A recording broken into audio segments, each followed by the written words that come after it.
West 40 Market in Uptown Ankeny is your place to shop for the best meats, steaks, brats, jerky, and everything in between. Let us be your one-stop shop for all your favorite cuts, all raised on local Iowa farms. Shopping local never tasted so good.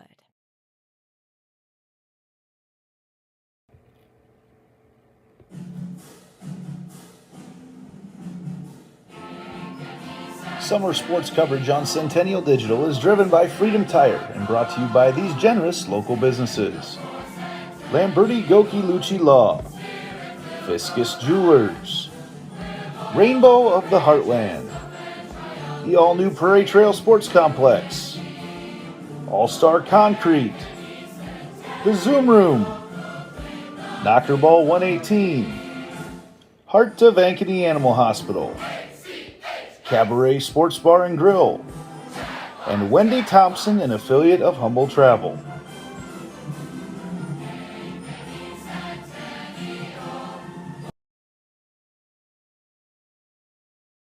So when an athlete walks into Nick Garage Fitness, the one thing we want them to know is that this is a phenomenal community. We have the best coaching, we have the best technology, we have the programming that can help them succeed. So whether it's trying to get on JV for the first time, going to that next level on varsity, going from a second string to an all-state player, we have the tools, we have the programming and the coaching in order to take each individual to their next level.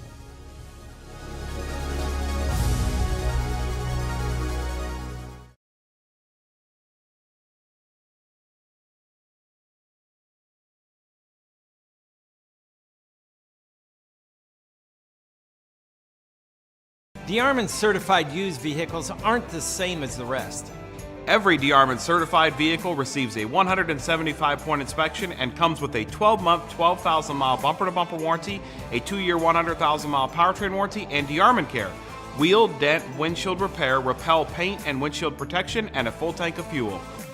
Buy with confidence, knowing you made a wise decision with Armin certified. Find Armin certified used vehicles at darminford.com.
Summer sports coverage on Centennial Digital is driven by Freedom Tire and brought to you by these generous local businesses: Lamberti Goki Lucci Law, Keystone Home Inspections, Reed Plumbing, the Iowa Rush Soccer Club, 72 Degrees, your comfort company, the Sassy Flower Bakery, Alter Trading Corporation, West 40 Market, Nolte & Sons Lawn and Irrigation, Rod Brannon with Shelter Insurance, the New York Life offices of Josh Cowart, Dr. Brett Renzi and Health First Chiropractic, IGHSAU, the Helpful Smiles of Hy-Vee, Dr. Christy Semro with iMart Express, and Springer Floor Care.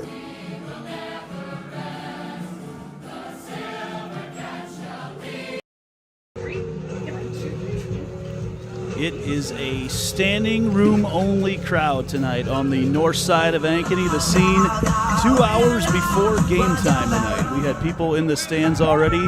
Ankeny Centennial looking to move on to the state tournament for the third time in 4 seasons. In their way, the Ames High Little Cyclones.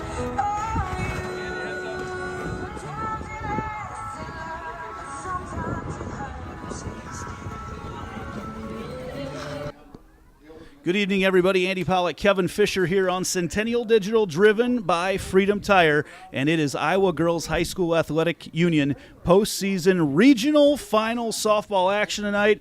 And Fish, as a couple of dads up here calling the game tonight, the playoff butterflies have been in full force all day long. Yes, they have, Andy, all day long. I've been thinking about this game, and I don't even have a kid playing anymore. But I tell you what, the excitement is here. I love the atmosphere. We got a huge crowd out here tonight, and we're going to have some fun. I think we're in for a good game. It is standing room only here, a gigantic Centennial squad. People still lined up, ready to get in. There's fans around the outfield outside as well, looking through the weeds, hoping to get a view of all the action going on here tonight. And if you are joining us, welcome. We're glad you could join us here tonight on what is sure to be an exciting softball game. These two teams scrimmaged each other in the preseason. Last year they were in the same conference in the Central Iowa Metro League, and they went back and forth on a couple games and a couple close games as well.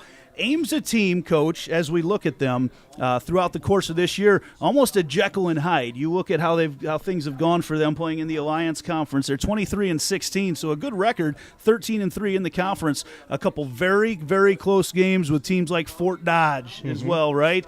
But also a couple blowout losses in there as well, and I think a lot of it has to do with who we see in the circle tonight. Right, absolutely. I think there's probably a couple head scratchers that they had in there, but at the same time, they had some really competitive games against very quality squads, which Ankeny dealt with during the season too. So it's going to be interesting to see what team shows up tonight for the Little Cyclones. Well, it is the sub-state final, and what team shows up, that's a big, big part of things, because anytime you're dealing with high school athletes, the emotions that come into play, and you and I have got a couple daughters, and we know how that works, right? I know. It's just you have the nerves and the little, those pregame jitters, and I think this is the toughest game of the year, I always call it, because it's the game to get to the state, and it's that one that just seems like it has a lot more meaning to it for whatever reason. Centennial comes into the game 32-5. They were the champions of the Central Iowa Metro League in its inaugural season of its present form, the Central Iowa Metro League, which far and away the number one conference in the state. As you look at the top seeds and the top rankings in the state, it's Centennial followed by Ankeny. A couple schools located just a couple blocks apart here in northern Polk County. You've got Waukee Northwest as well, and just a bevy of very talented teams. How much does the competition that the Jaguars have faced this year come into play tonight? I think it plays a big role, because now you've seen a lot of quality teams all season long, so there shouldn't be anything that's going to be too surprising when you step out there tonight. And Ames is going to bring the intensity and compete as hard as they can. But I think Jaguars are well seasoned now, and they'll be ready to move on here in the postseason. This is the Signarama Ankeny pregame show. Signarama Ankeny is your full-service sign and graphics company. Anything from window clings to full car wraps. They can make everything look good. And we want to thank Kathy and crew for sponsoring our pregame show all season long. As you see right now, we've got the umpires, 3-man crew tonight in the postseason, which makes sure they can triangulate everything and get a good view of everything going on. And the Ames coach, Megan Von Baron, who actually used to live here in Ankeny, and Brett Delaney for Centennial. As these two have seen each other a lot, good friends out on the field, know that to get the best, they will see each other, right? And here they stand. Yes, absolutely. They're going to get the best. As we wait here tonight, good to see just so many people that have come out to support these young ladies. Still cars filing into the parking lot. If you're not here yet, hopefully you have a friend saving a spot for you, because there is a lot of people here. It's one of those things. Centennial has had just outstanding crowds all year long. A team that from the beginning, I think everybody here on the north side knew with who they had coming back had potential to be in a position like this at the end of the season. Yeah, they did. And just one of the last weekends in the fall when I traveled with them, the word redemption came up. And they knew what they had, but, I think the the miss last year, not getting to the state tournament for the third year in a row, is something that's weighing on them. And you know what? I think they're very eager to show that they are qualified to go to the state tournament tonight. It is now time for our starting lineups, and for that we go to public address announcer Randy Vogel. To the Centennial softball field in Ankeny, Iowa. Tonight's Iowa Girls High School Athletic Union Class 5A Region 4 Championship game features Ames out of the Iowa Alliance Conference with an overall record. They have an overall record of 23 wins and 16 losses. Against the home team on the scoreboard, Ankeny Centennial, they're out of the Central Iowa Metro League. Ankeny Centennial has an overall record of 32 wins and 5 losses.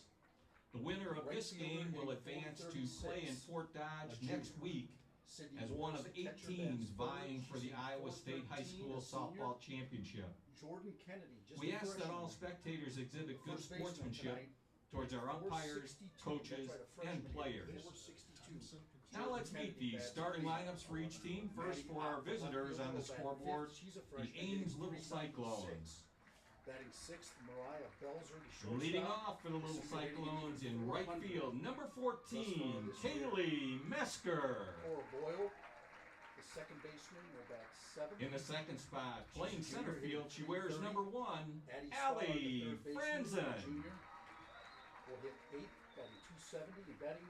Batting third for Ames, the shortstop, number 4, Ellie Lynch.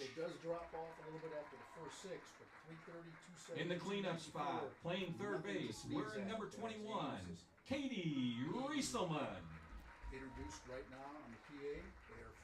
In the fifth spot, the left fielder, number 6, Nora Morgan.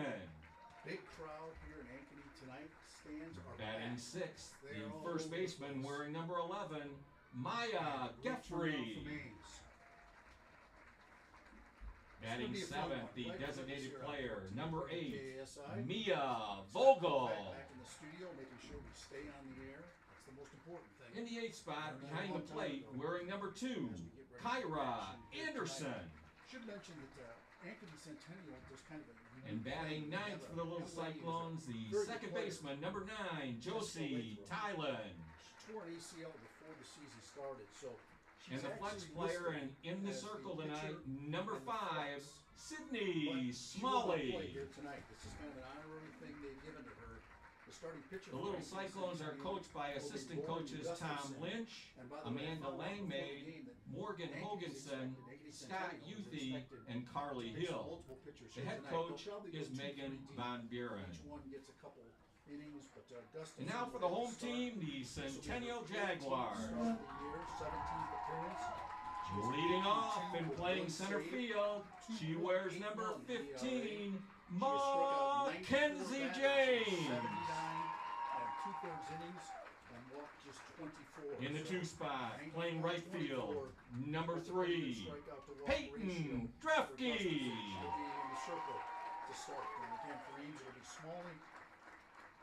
Batting third, she's behind the plate tonight, wears number 28, Sydney Morris.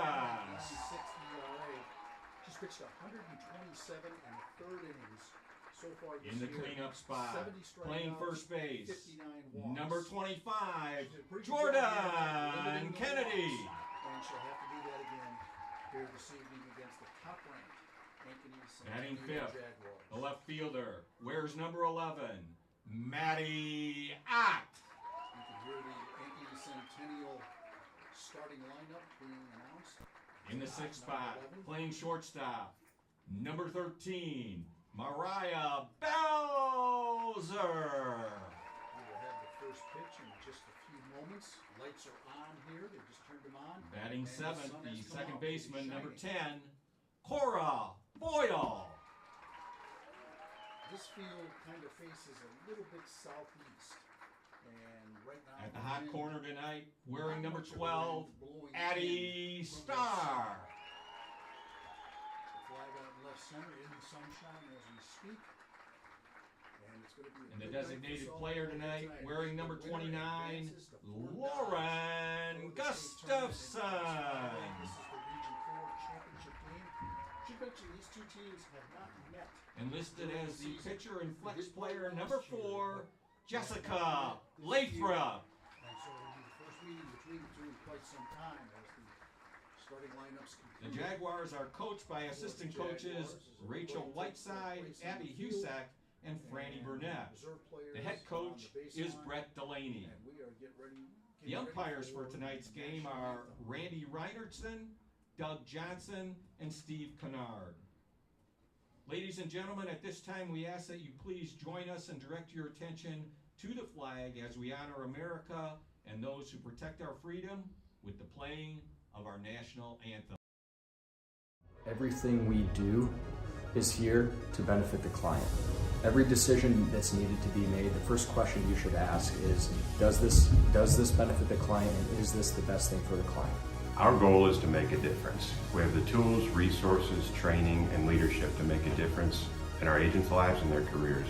And then they can then take that to make a difference in their clients' lives and ultimately make a difference in our communities. We are available basically 24/7 to make sure that our agents are getting the support they need to look like $1 million in front of their clients.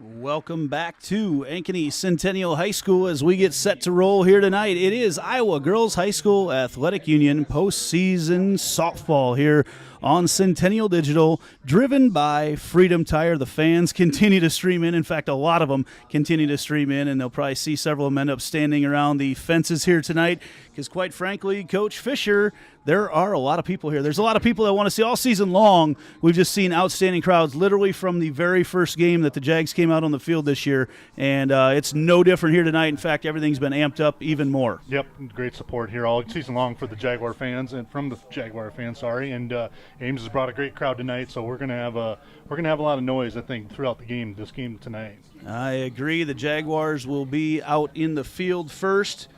They will have Lauren Gustafson as our pitcher here tonight, the senior southpaw, which is a true southpaw here at Centennial.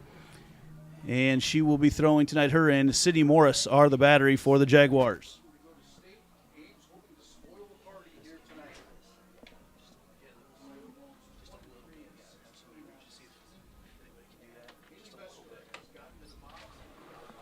Completing the battery tonight, like I said, will be Sydney Morris, the senior catcher, who has had just an outstanding season. Addison Starr will be our third baseman in the hot corner for the Jaguars here tonight. Our shortstop will be Mariah Belzer, the senior. Our second baseman is Cora Boyle. First base is freshman Jordan Kennedy. And then in the outfield, freshman Maddie Ott, center fielder Mackenzie James, and in right field is Peyton Drefke. See our action here right now. The first pitch from Gustafson is fouled off for strike one.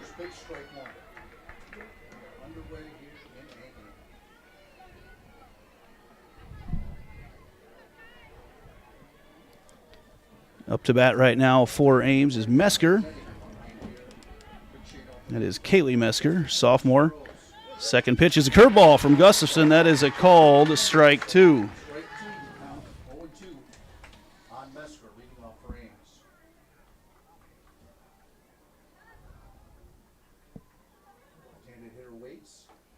And that pitch is away there for ball one, excuse me.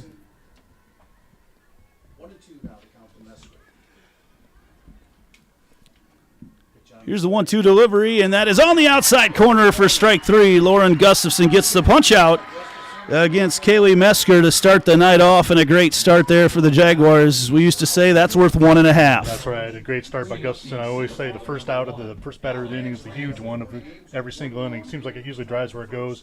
I think the first three batters here are going to be key for Ames tonight.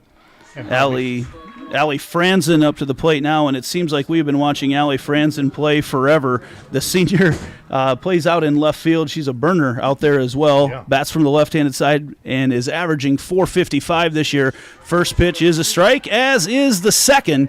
And Gustafson changing speeds a little bit, and that's the part of her game that she's added this year as a senior. Yes, that's the difference this year. A lot of times last year, it looked like mostly she was just trying to blow it by somebody. Now this year, changing those speeds up has just made a huge difference in her game. And Gustafson gets the rise ball, 4-3, so a couple strikeouts to start things off for Lauren Gustafson, and she has got the crowd excited here tonight. And that's what you need in a game like this. I know the tension is there. You got a little bit of those first inning jitters. You need that crowd intensity, get these girls going right away. Gustafson now is up against Ellie Lynch, senior. Lynch batting .432, and you mentioned these early batters in the Ames lineup are going to be key to get through them unscathed, as that pitch misses as well for Gustafson. Not by much.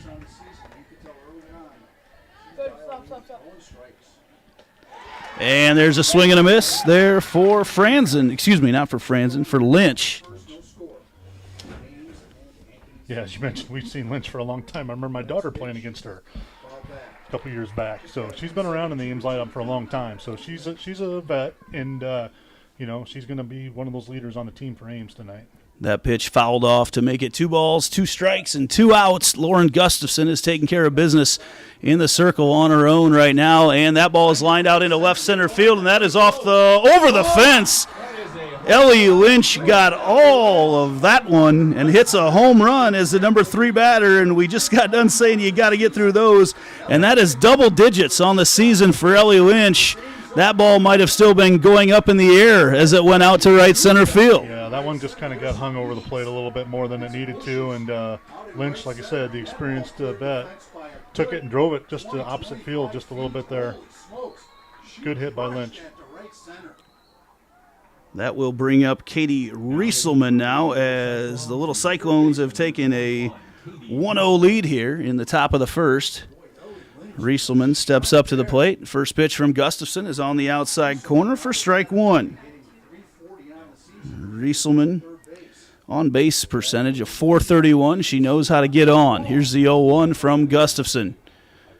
And on the rise ball, got her on strike 2, and that's the difference right now as opposed to against Ellie Lynch when she got down 0-2 in the count and Lynch controlled things. Now Gustafson in complete control. Yeah, a little bit more control in this situation here. That ball's popped up, and that'll be out of play. Little souvenir back on the concrete.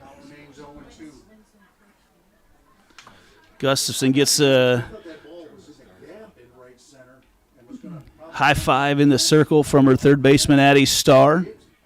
As Rieselman on the 0-2, outside corner, swing and a miss as Gustafson strikes out the side, but does give up a home run here to start up the game. It was a big one.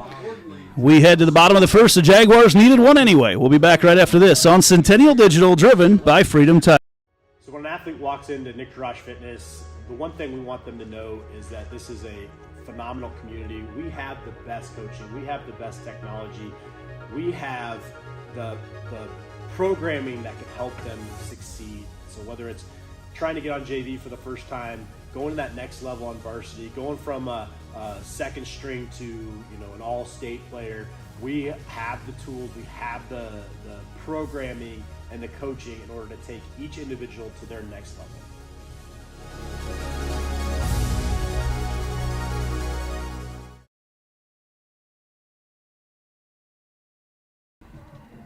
And we're back on the north side of Ankeny on what's turned into a beautiful evening here, where the wind is pushing out to right field just a little bit as an Ellie Lynch home run is giving the Ames High Little Cyclones the lead. As we head to the bottom of the first, Lauren Gustafson came back with another strikeout. She had 3 in the top of the first inning. As we get ready to go with the Jaguar half, Mackenzie James, as she has all season long, will lead things off, and she will be going up against Sydney Smalley. Smalley, the sophomore pitcher for the Ames High Little Cyclones, is 12-9 on the season, and she comes on with an earned run average of just under 4. So Jaguars looking to get theirs back here in the bottom half of the inning as the senior Mackenzie James, who we have seen play a lot of softball here on the north side of Ankeny, steps up to the plate. on this field one more time here tonight. That's all right. 4 year senior starter, and played a lot of innings throughout her career, and hoping for a big night tonight, I'm sure. She has led off several games with home runs, but also has speed on the base paths. Smalley looks in, gets a signal. First pitch is inside for ball one. Kyra Anderson is the catcher for Ames. As the 1-0 here to Mackenzie James.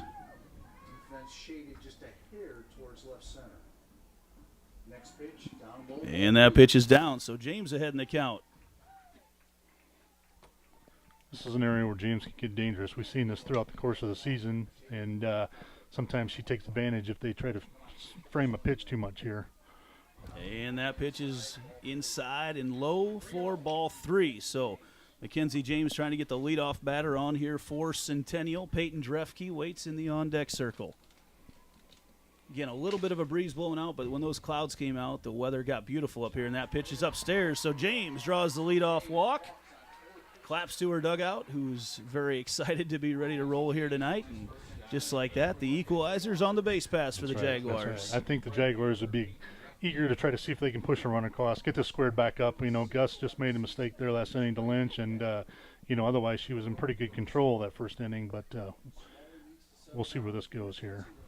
Drefke steps in, the junior right fielder, lays down a bunt. It's a good one. She's going to sacrifice James over, and actually that pitch, caught over there by the second baseman, Josie Tylen. As the Jags move that tying run forward, and that'll bring up really the one who's made this team go all season long, and that is the catcher, Sydney Morris. And another 4-year starter sitting there behind home plate. Played outfield, the first season or two as she was waiting her turn at catcher, and then now has just been, kind of the wall behind the plate there for the pitching staff. Peyton Drefke continues her season-leading hit. There's one to center field, and Franzen's right there. The lefty picks it up. Got a good jump on that off of Morris's bat. And just like that, now there's 2 outs. And Ames trying to get out of maybe a little bit of a jam here with a leadoff walk. Sid got a good piece of it, trying to jump on that first pitch. It just was a little too much at the center fielder. Franzen is very fast out there in center field, and she got there in a hurry. Yeah. And that'll bring up Jordan Kennedy, who watches the first pitch off speed on the outside corner for strike number 1. Kennedy has been so good this year from her first base position. Hitting-wise, started off the year on just a tear and has continued it. Here's the 0-1 count, and that pitch is low and away.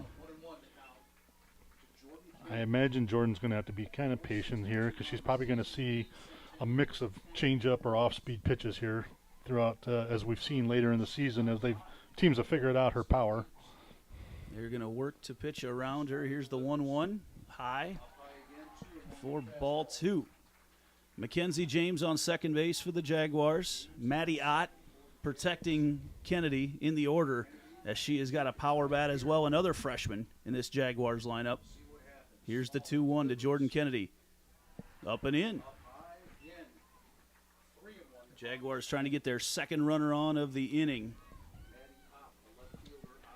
And this is a pitch you have to be very careful with for Jordan Kennedy. You might just want to concede the walk at this point as they look over and get the signal from Ames head coach Megan Von Barren in the dugout. There it is, right in the dirt. There we go. I couldn't see that it was in the dirt. It looked like a good pitch to me from up here. It kind of looked like it was a good change, but it skipped in front of the plate there. But just like you said, I think they were just thinking, okay, let's not give up something crazy here. We'll put the runner on and get 2 different, get 3 spots where we can make the last out.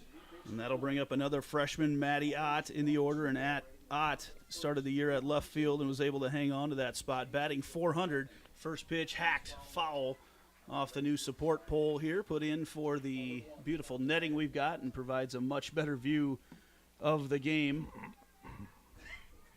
Ott has been up in this situation many times this year and has come through so many of them. As the crowd continues to cheer her on, here's the 0-1 to Ott. Upstairs, Mariah Belzer, the senior shortstop, waiting on deck.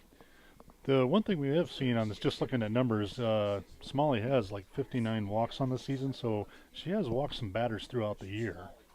Ott hacks that one through, and James is going to come around. She had a great jump from second. Here comes a throw at the plate, and James is going to slap the plate on her way by. And an RBI single for the freshman, Maddie Ott. Great piece of hitting there by Maddie Ott, and just like you mentioned before, she's just stepped up in big moments. There again, finds a way with 2 outs, drives the run in, and Jaguars are in business here still. That will move Jordan Kennedy to third base as Ott takes her place at first, so the Jaguars get the equalizer, and just a good piece of hitting to go opposite field with that for Maddie Ott, something I know the Jaguars, after last season, when they just felt like you had hits, a great hitting year throughout the season, but just couldn't come up with a right hit at the right time, and tonight, Maddie Ott, that's a clutch hit here in the bottom of the first. I think that was some of the offseason work, too, is trying to take the ball the opposite field, not try to pull everything. And so far, you would say it's paid off. Belzer, that's going to be trouble, and it is collected. That is a catch out there. Great catch at second base by Josie Tylen. Robs Belzer of a hit because that was a very tough play over her shoulder. Looked like she snow-coned it there at the very end, and she was able to get her glove under it. That was a catch called right away, and that's the right call. We head to the top of the second. Jaguars got one back. We're tied at 1. Back after this, winner heads to Substate here on Centennial Digital, driven by Freedom. The Armin certified used vehicles aren't the same as the rest. Every Armin certified vehicle receives a 175-point inspection and comes with a 12-month, 12,000-mile bumper-to-bumper warranty, a 2-year, 100,000-mile powertrain warranty, and Armin Care. Wheel, dent, windshield repair, repel paint and windshield protection, and a full tank of fuel. Buy with confidence, knowing you made a wise decision with Armin certified. Find Armin certified used vehicles at DeArminFord.com.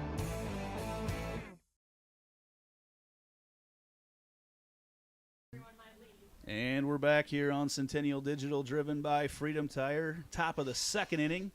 Ames will go out there leading off with Nora Morkin.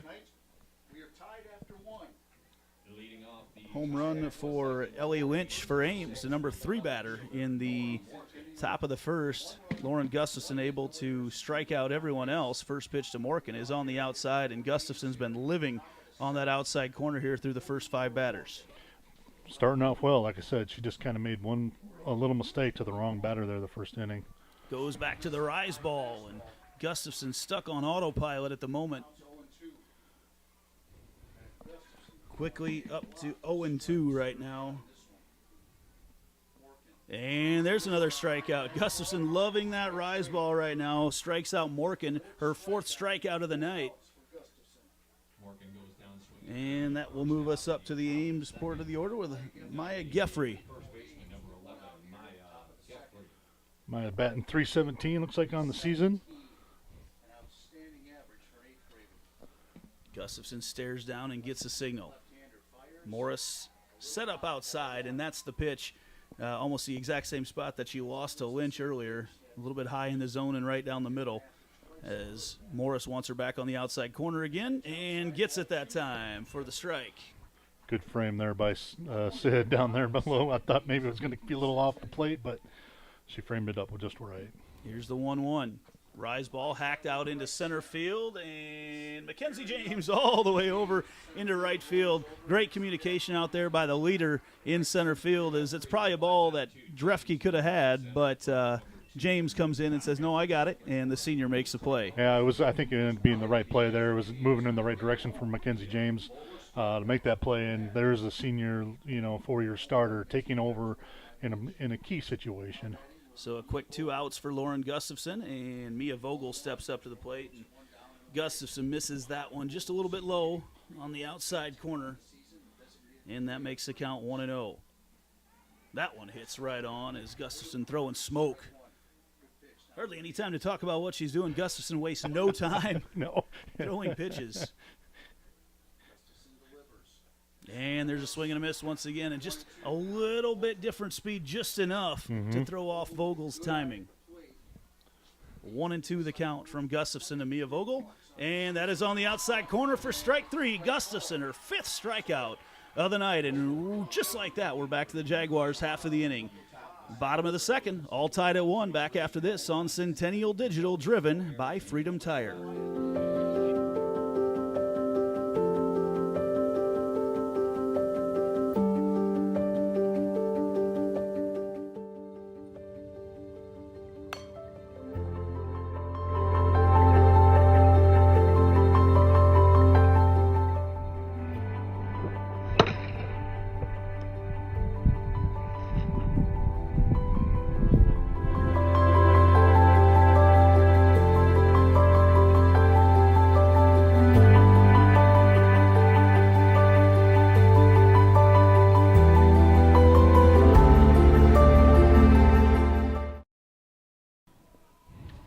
Welcome back to the Jaguar half of the second inning in a 1-1 ball game. The winner heads on to the Iowa Girls High School Athletic Union State Softball Tournament, which will be next week at Fort Dodge. I'll be up there all week anyway. I'd love to be up there watching the Jaguars as well as we do our work for the Iowa Girls High School Athletic Union Digital Network, streaming their games.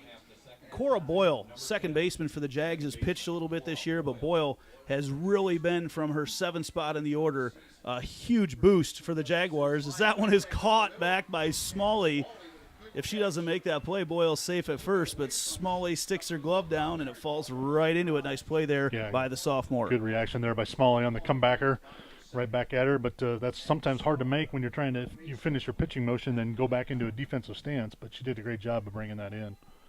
And we move on to Addie Starr, had the first home run of the season on that was Saturday night in a unique fashion. She had a shot to center. It went off the center fielder's glove and over the fence. Starr, an All-Stater a year ago, has also been an All-Tournament player for the Jaguars up at the state tournament. And she's now watched 2 pitches for balls. 2-0 now, and Starr's one of those batters, too, that she can lace one if you get too far behind her. Smalley slows down the tempo just a little bit, and that's a changeup in the dirt. Makes it 3-0 to Starr. You just feel like every pitch carries a little more weight here in the postseason. There's so much more of a chess match going on, either getting ahead or getting behind in the count. That's right. It seems it's weird. It's strange how the count drives kind of where the action goes. And that's low and in. Starr draws the walk.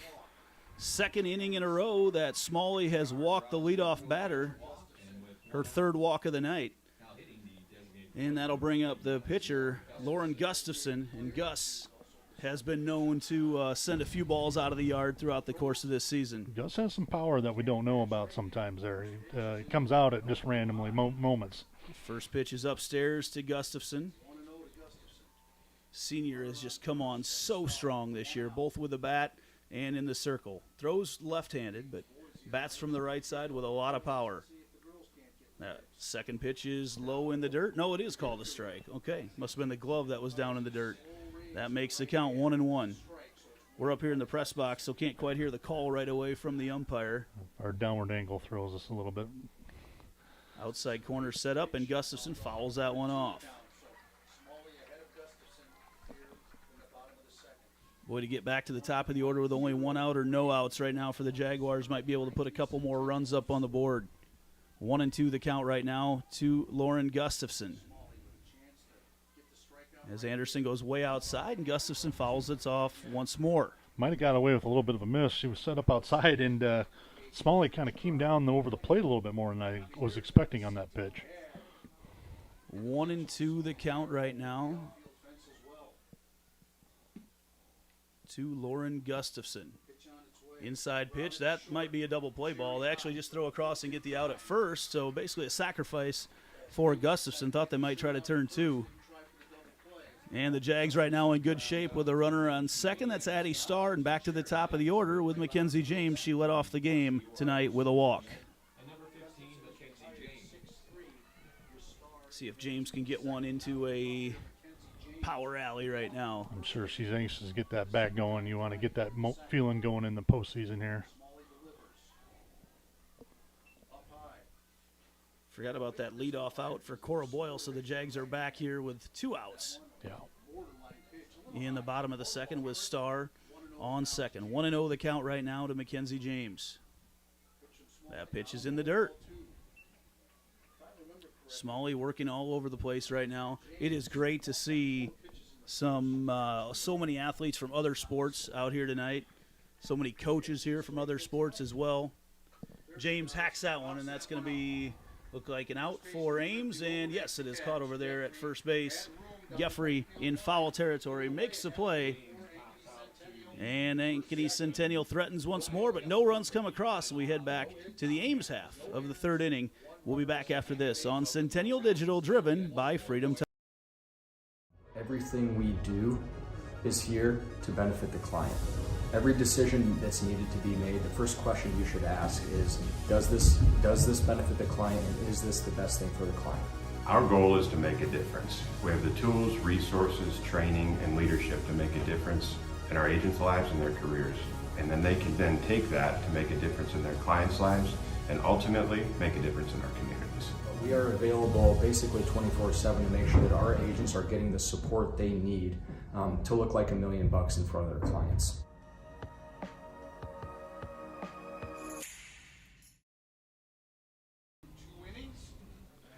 Andy Pollack and Kevin Fisher back here with you on Centennial Digital, driven by Freedom Tire. Postseason softball action. The Jaguars ranked number 1 in the state, tied at 1 right now. They've gone through the order once. Ames will be through the order here by the end of this inning. Kyra Anderson stepping up to the plate for the Little Cyclones. Lauren Gustafson has been outstanding in the circle so far for the Jaguars. That first pitch swung on and missed for strike 1.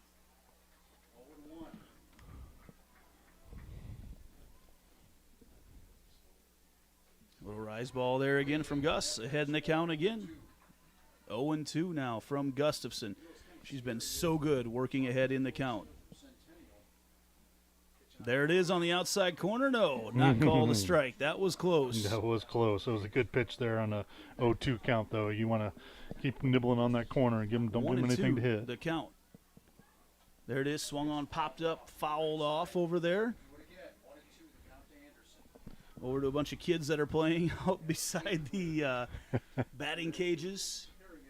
What a crowd. It is. This is awesome. You won't find many better atmospheres in the state or even the country. And going after the rise ball is Anderson. Strikeout number 6 for Lauren Gustafson.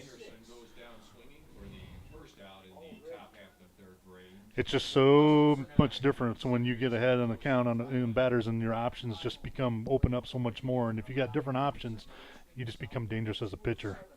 Tylen fouls off that first pitch for strike 1, and again, Gustafson working ahead in the count. 1 out here in the top of the 3rd. You see the media, the cameras are all over the place here tonight. Ames brought a huge crowd as well, tons of orange for them. Looks like the Oklahoma State Cowboys came into town tonight with all the orange that Ames came rolling in with. They filled up their side. Jaguars, so many fans here tonight. Just an incredible atmosphere for high school softball. And actually, I would expect a very similar atmosphere tomorrow night in a game that we will have right here on Centennial Digital. The boys baseball team is going to be playing in the sub-state matchup against who else other than the Ames Little Cyclones. What a coincidence, huh? It's just how neat is that, though, just to see the same crowd. And they bring the same crowd they brought tonight. It's going to be a packed house again tomorrow for a great regional game. Wearing a path down Interstate 35. Gustafson goes a little bit too far outside there on the 0-2 count to Tylen. And now 1-2 from Gus. That ball popped up, and that's out of play as well to the right side. Yeah, it's a who's who on the north side of Ankeny here tonight as we look around. It's a cowboy night, so a lot of cowboy hats, cowboy boots out in the crowd. Here's the 1-2.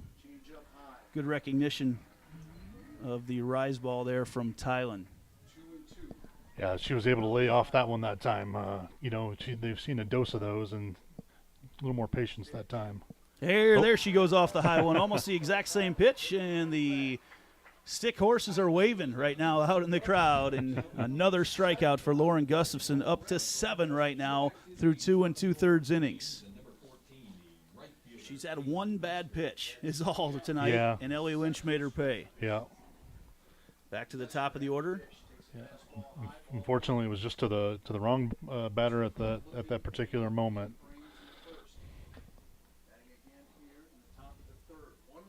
Mesker, who struck out in her first at-bat, watches that one, and Gustafson has not got behind in too many counts here tonight. As Mesker stares down Gustafson here. That pitch is swung on, a little curveball. Gus can go to that curveball look when she sees the left-handed batters. That's when you get a great view at that natural tail that she's got. Mm-hmm. Nice pitch coming across the plate there from side, a little more side to side. Gets it away from the bat. And another swing and a miss. Gustafson just changing things up just enough. Can't even really call it an off-speed. It's just a little bit slower version of her fastball.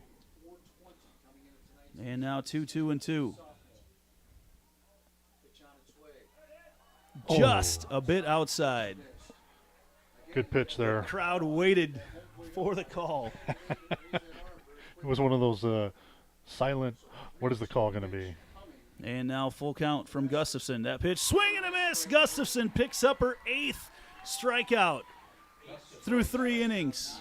And the Jags going to go back to work, try to get some runs on the board right now as we go to the bottom of the 3rd, heading back through the order for the 2nd time. This is Iowa Girls High School Athletic Union postseason softball here on Centennial Digital, driven by Freedom Tire.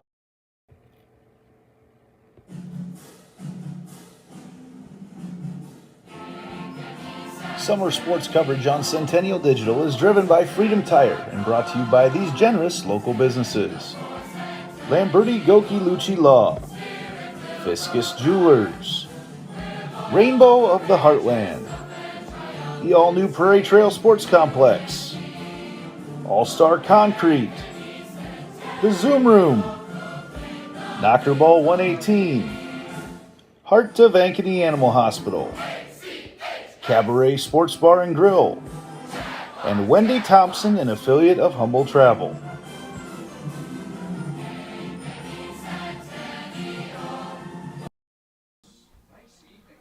And we're back here in postseason action. We want to be sure tonight and thank the Kitchen and Bath Company for their support of postseason softball here on Centennial Digital, driven by Freedom Tire. Lamberti Goki Lucci Law, who has been so supportive all season long. And then one very special sponsor that I want to be sure and bring up after this pitch is Drefke watches the first pitch a little bit upstairs as Kyra Anderson turns around to talk to the home plate umpire and ask, where did that miss exactly? And he says just a little bit upstairs. But so 1-0 the count right now to Peyton Drefke.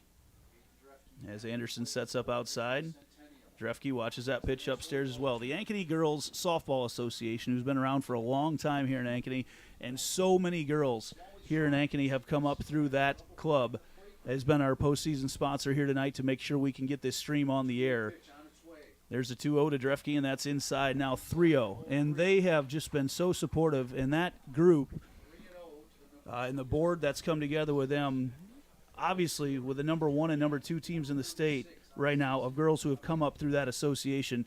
That's a pretty special organization we've got here, right here in Ankeny. It's a great organization. You know, when I first moved here in Ankeny, I became a part of it, was on the board for a while, and you know, they've just taken it to new levels in the creation of when we did the Jags Elite programs, Hawks Elite programs, just wonderful development for all these girls that you're seeing here tonight. So Lynch was able to get that out there as Drefke got ahead in the count 3-0. And after a strike, and then that one went in off the hands for out number 1, and that'll bring up the catcher, senior Sydney Morris. Had a fly out to center field in her first at-bat here tonight to Franzen. That pitch, that's a shot to left field, and that is out of here! Home run for Sydney Morris!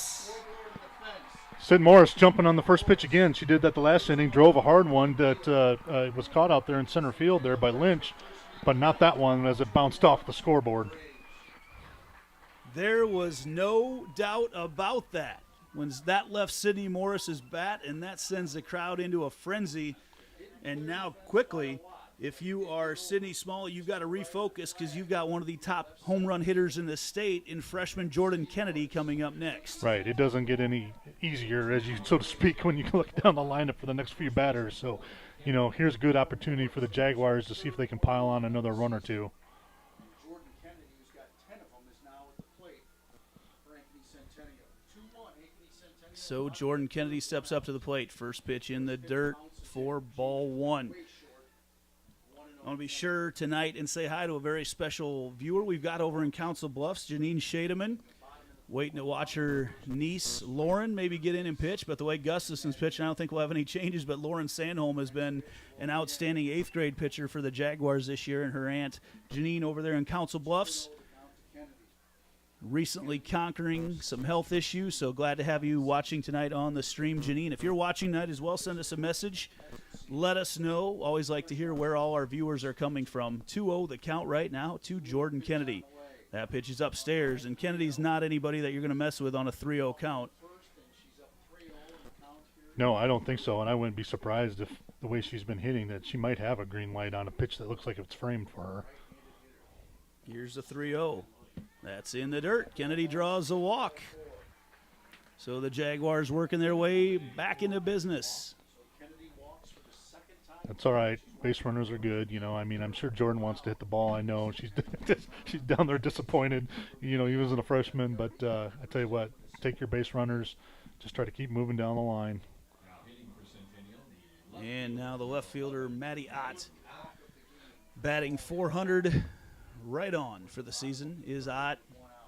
Has 1 RBI so far here tonight, 1 for 1, and watches that first pitch just on the upside corner of the zone with Jordan Kennedy over at first for the Jags. Good pitch on the corner there by Smalley. Just kind of, Ott was thinking about it, but she just held off. Good location for it. Ott slaps that one out into right field, and that's going to be extra bases for Maddie Ott. It is into the corner all the way out in right field. Ott coming around from second. She's going to go in safe at third with a triple as Kennedy scores, and the freshman, Maddie Ott, is now 2 for 2 with 2 runs batted in tonight. Maddie Ott stepping up again, freshman there at the plate, driving it down the corner. What a wonderful piece of hitting again by Maddie, taking it opposite field, and we've talked about this. Even with their power, drive it the other way when you get the opportunity, and it paid off. And the Jags in business now with Ott on third, and Mariah Belzer, the future Rogers State shortstop, Division II power. And Belzer steps up, and she's been really good in situations like this. Yep.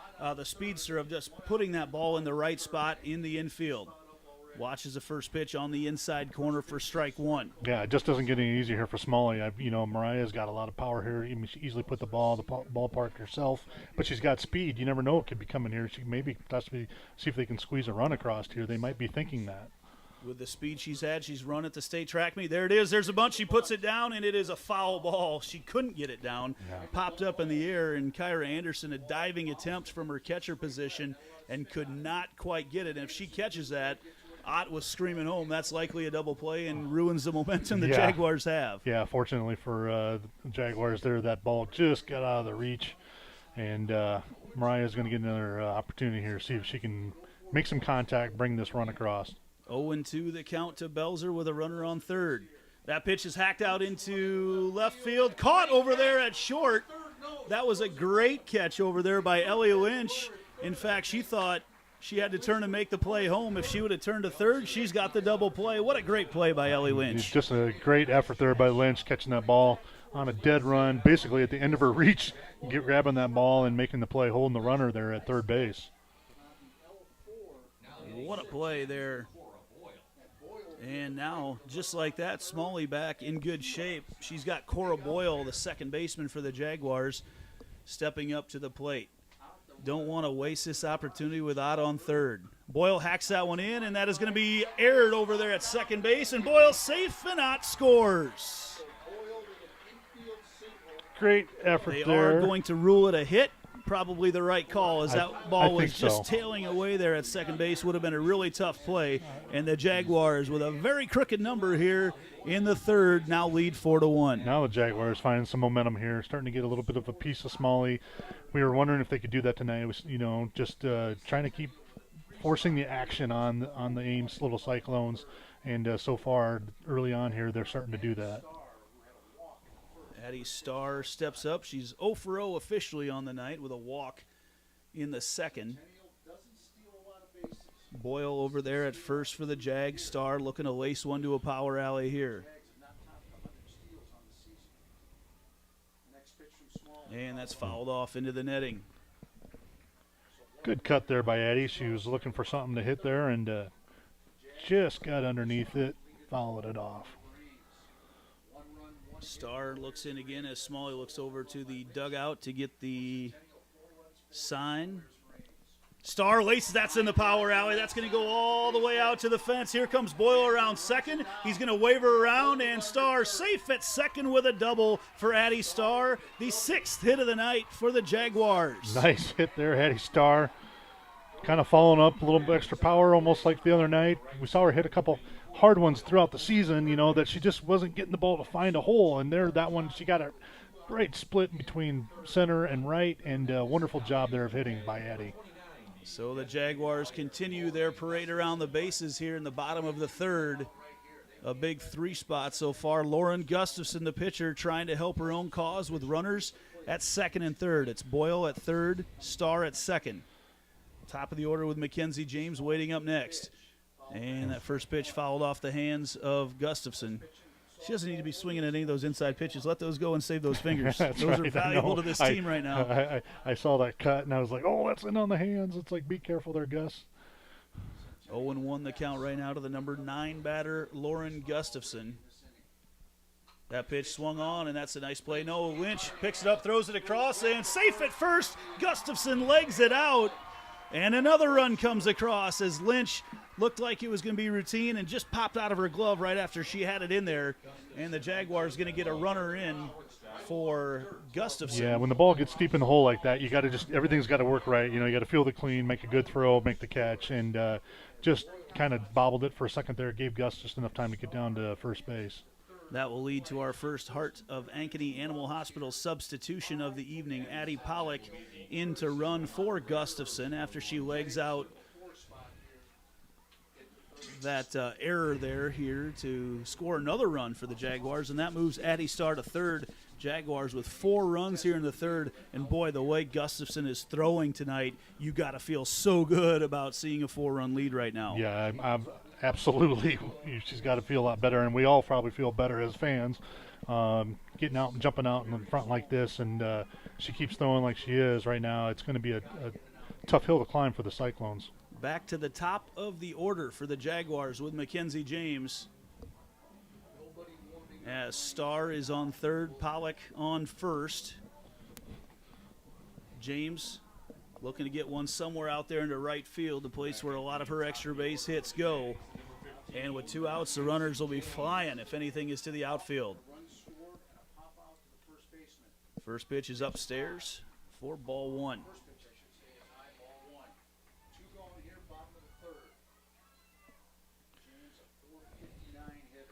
1-0 the count right now to Mackenzie James, who could really open this thing up with a shot to the outfield. That pitch is lined out into right center field, and it's caught out there. And that does kill the Jaguar rally, but what an inning it was. The Jaguars leading 5-1 right now over Ames in a winner-take-all one-game playoff. We head to the top of the 4th with the Jaguars in the lead. Back after this on Centennial Digital, driven by Freedom Tire.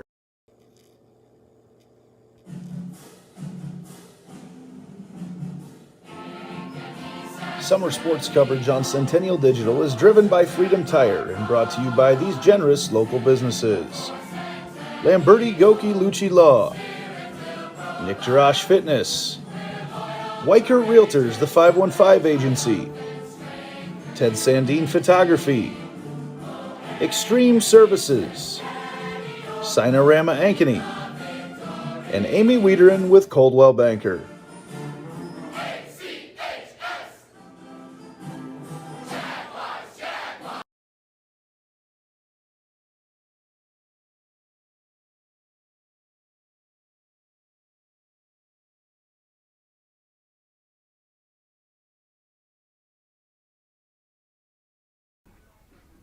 Big inning for the Jaguars there in the bottom of the 3rd. It was a hit fest.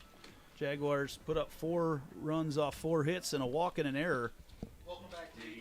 As we head to the Ames half now of the 4th, Allie Franzen shows bunt right to Addie Starr. Throws over to Boyle for the out, and she's drilled. It is an out. Boyle's down.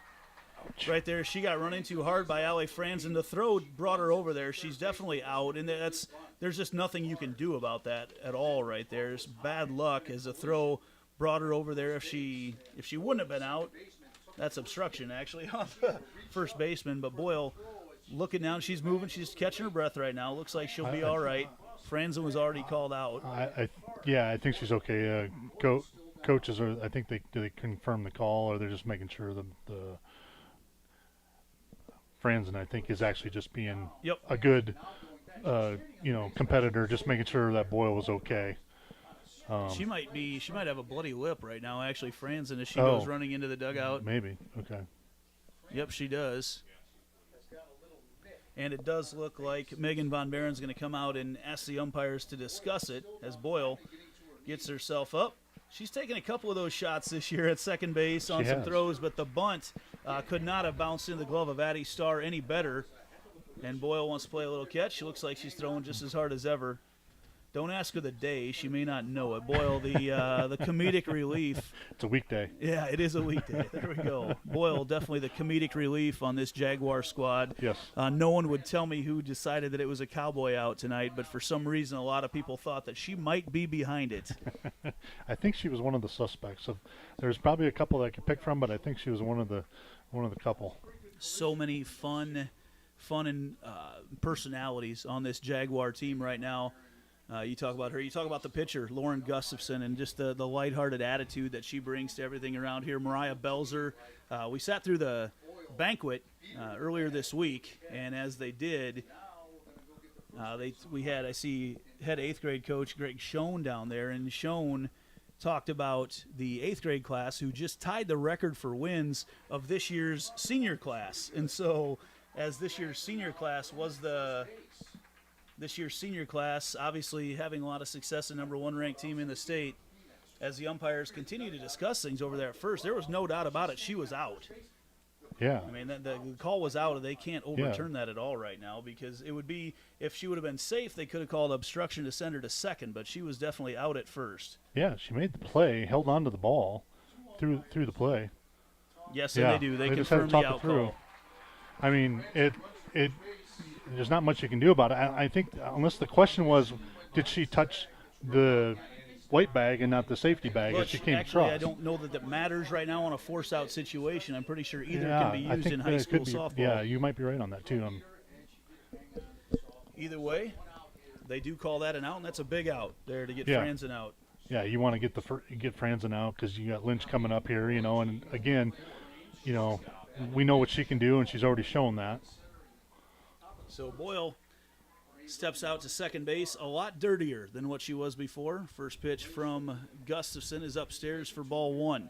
See so many of the young future Jaguars walking around out here tonight. It's awesome. A lot of cowboy hats, just a fun environment. Yeah, great to see. Just, and we talked about this several times. You got some seniors on this team, some 4-year starters, but you have some young youth that's going to be here for a couple of years themselves, and more coming. There's a pop-up there into center field, and Belzer comes all the way over from her shortstop spot, and then as Drefke tried to catch her, knowing Mariah Belzer, she might have fallen anyway. That seems to be the rub on her from her teammates, is that she'll just fall randomly, but she came over about 15 feet to the second base side of the bag and made the play. She called it from the beginning. There was no doubt out there that was Mariah Belzer's ball. Yes.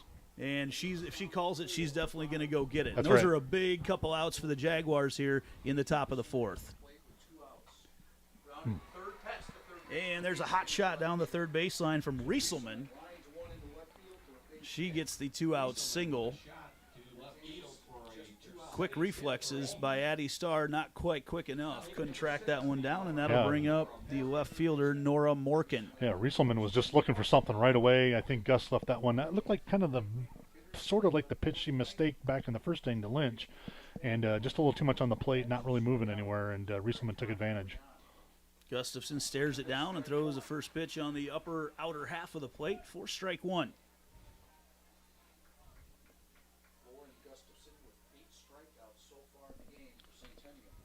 Here's the 0-1. Swing and a miss on the rise ball. 0-2, and Gustafson's been so good when she works ahead in the count. We talk about the youth for the Jaguars. We talked about the 8th grade class this year, not to mention the freshman and 8th grader that are starting on the team right now. There's a shot hacked out to left field, and Matty Ott gets underneath it and makes the play. The Jaguars dodge a bullet with the top half of the order.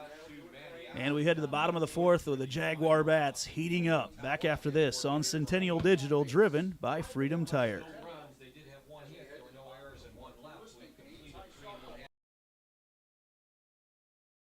Everything we do is here to benefit the client. Every decision that's needed to be made, the first question you should ask is, does this benefit the client, and is this the best thing for the client? Our goal is to make a difference. We have the tools, resources, training, and leadership to make a difference in our agents' lives and their careers. And then they can then take that to make a difference in their clients' lives and ultimately make a difference in our communities. We are available basically 24/7 to make sure that our agents are getting the support they need to look like $1 million in front of their clients.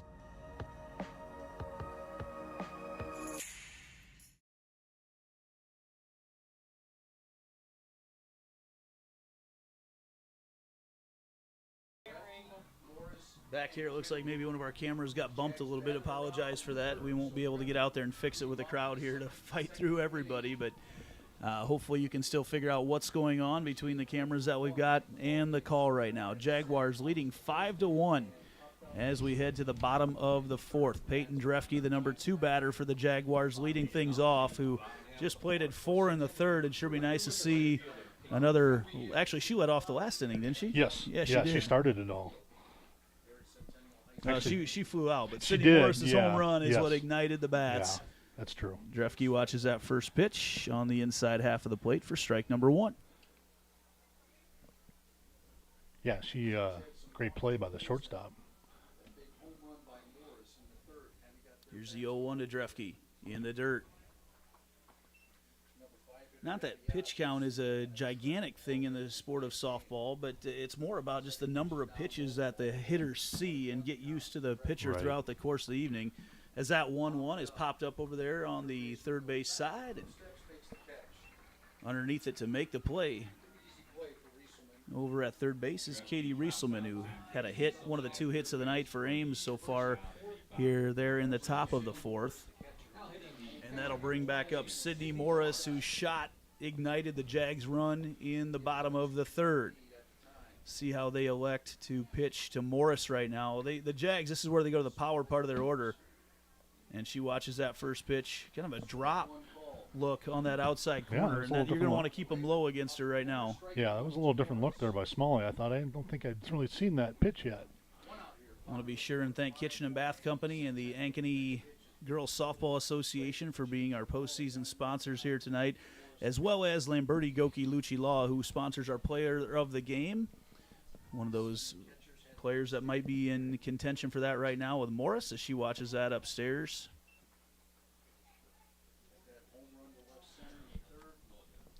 Smalley, I'm sure, will kind of be working around here. Sid is just such a good contact hitter. It just seems like she always puts the bat on the ball, and this year just been even more so. That pitch right at the knees of Morris, and that's where you want to play around with her right now. Yeah.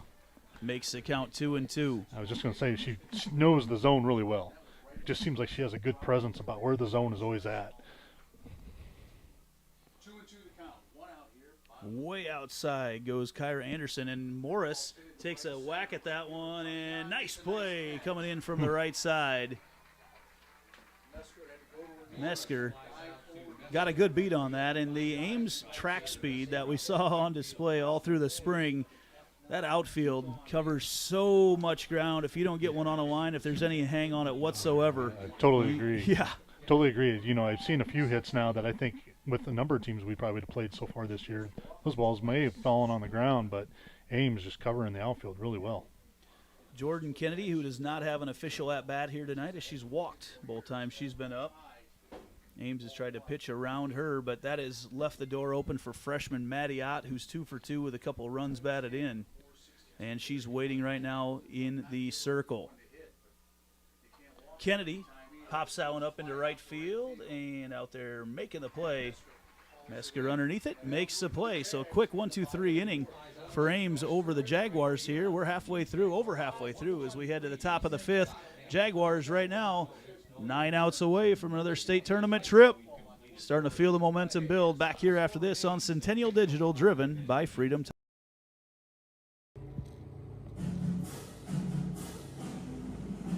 Summer sports coverage on Centennial Digital is driven by Freedom Tire and brought to you by these generous local businesses.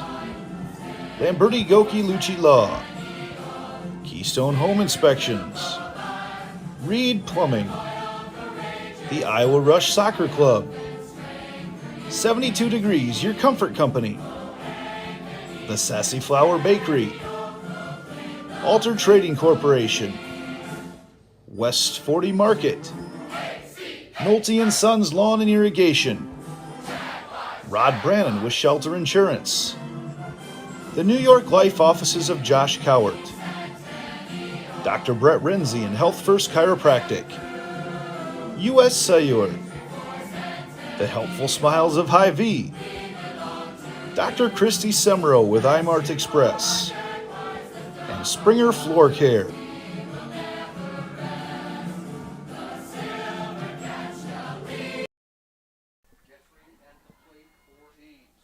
here on the north side of Ankeny. Jaguars trying to knock down 3 more little Cyclones right now as we head to the top of the 5th. First pitch from Gustafson to Geoffrey is a ball. Follows that up with a strike. Gus is ready to go. Ready, just fire again. Here we go. There's one.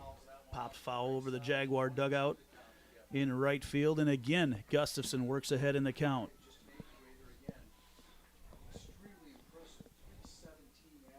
Gustafson steps right in. She doesn't want to waste any time working right now. Here's the 1-2. Off-speed pitch, fouled off one more time. I've been told there may be some cartwheels out in center field the next time the Jaguars score a run. We're supposed to keep our eyes out on the street and in the yards out there in center field if the Jaguars score another one. As Gustafson misses there, makes the count 2-2. These are the batters that you don't want to mess around with. Just come right at them. Here's a 2-2. And that did not miss by much.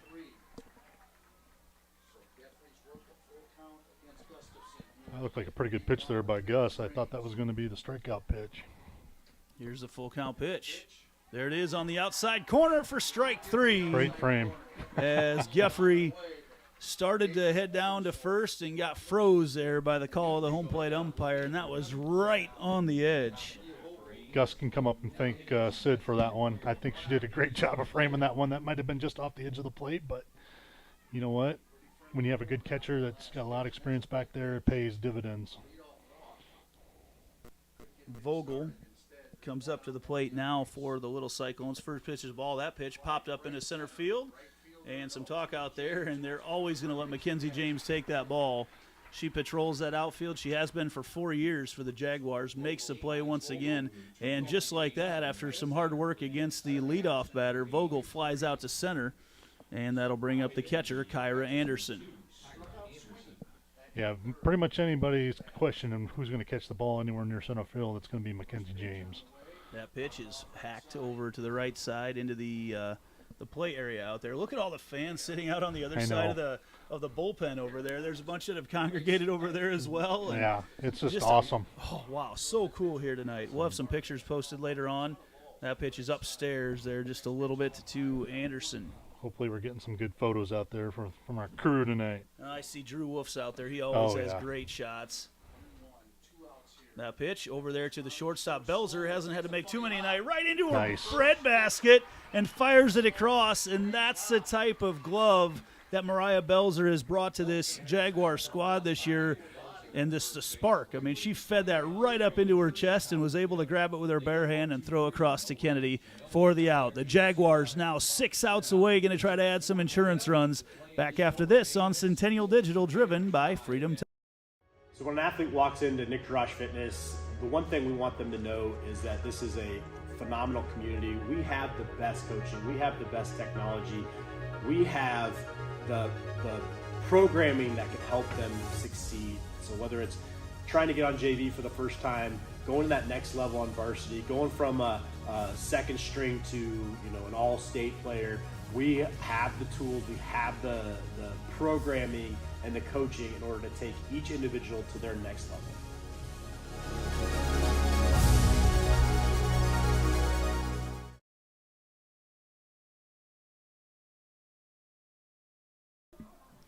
And we're back here. The Jaguars 6 outs away from a big party at the Cabaret tonight. Nick Jarash Fitness is offering some discounts for Jaguar fans up there if they would happen to close this out here tonight at the Cabaret. The Cabaret has been so generous to host the post-game gatherings for the parents this year. And it's been a fun season for Jaguar fans, parents. It's fun to get together after the games because you see so many different generations of players. Coach Fisher, I know you've had a daughter play here, was able to have a lot of success. You see players from her era before. You see parents of the 7U players that are there to see just what this program is about, and really an incredible thing that Brett Delaney has built. I think we've, definitely just built an incredible program going here. Hit his 100th win already this year, and just, I think things are only going to get better as we go. Mattiot checks her swing on the first one as they look down for an appeal. That is ball number 1. She is definitely in contention for our Lamberti Goki Lucci Law Player of the Game tonight. 2 for 2 with a couple runs batted in, including the first run of the game for the Jags. Here's a pitch from Smalley, and that is upstairs for Ott. It's the first time she's been up with nobody on. That's right. Yeah, first time.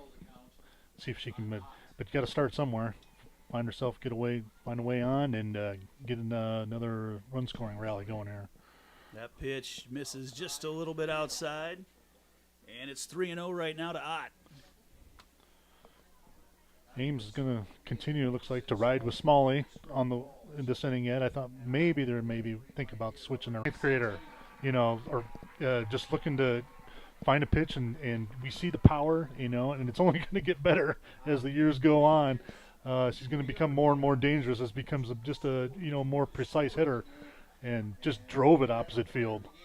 Just muscled it out there. Now 3 for 3 on the night is Maddie Ott with 3 runs batted in, including a home run. What a night for the freshman. And that'll bring up now the senior, and that just goes back to just this great cross-section of leadership and youth on this Centennial team right now. We've just had two freshmen in a row with a senior before them, a junior before her, senior before that, a junior before her, senior before that, another senior, followed up by a couple juniors. Yeah. It was just a great look. Yeah, and here's a program that's just young, in terms of high school itself, but already there is a tradition that's developing, and it's awesome to seeing these seniors and upperclassmen passing it down to each generation, and then each generation taking over, and it's just a really good feeling. That'll bring up Mariah Belzer, whose glove has been a great spark for the Jaguars tonight.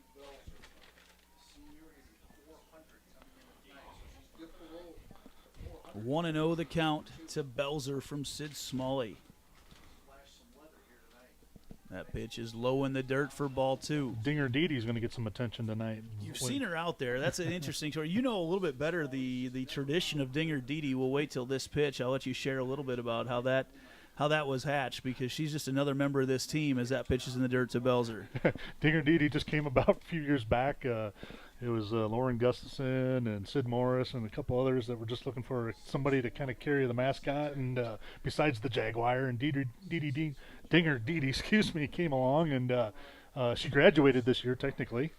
She was a senior this year, but she's been a great presence in the dugout. She's got her own little spot in the cubbyhole in the dugout, so it's a wonderful thing. She's got her own poster there with the seniors yes. lined up on the fence, and you'll see a fathead cutout of her come out as Belzer. Whoop. Whoa. Wow. That, I don't doubt the call. I'm asking about the timing of the call. He waited till Belzer was several steps down to first, looked at her, and then rung her up on it. Yeah. Full count here to Belzer. Bounces that one over through third. She'll get there on that one. Belzer with wheels. Yep. Gets over to first base, beats out the infield hit, wipes out. She wanted to go to second, but Belzer on the ground once more. That's a running joke with the softball team. That's Belzer right. hits that grass and right. wipes out. That's going to be an infield hit for the senior, Mariah Belzer. You know what? No, Mariah, she wanted the base hit. She didn't want to walk on the bases. She wanted the base hit. And she just, came back to the plate. And years past with Mariah, I give her credit. She's grown a lot as a player, and that might not have developed that way. She'd have been disappointed by the call on the previous pitch, but you know what? She just jumped back in the box and found a hole and got a base hit. And that pitch is hacked through as well. Oh, what a great play over there at second base, and she might actually be hurt.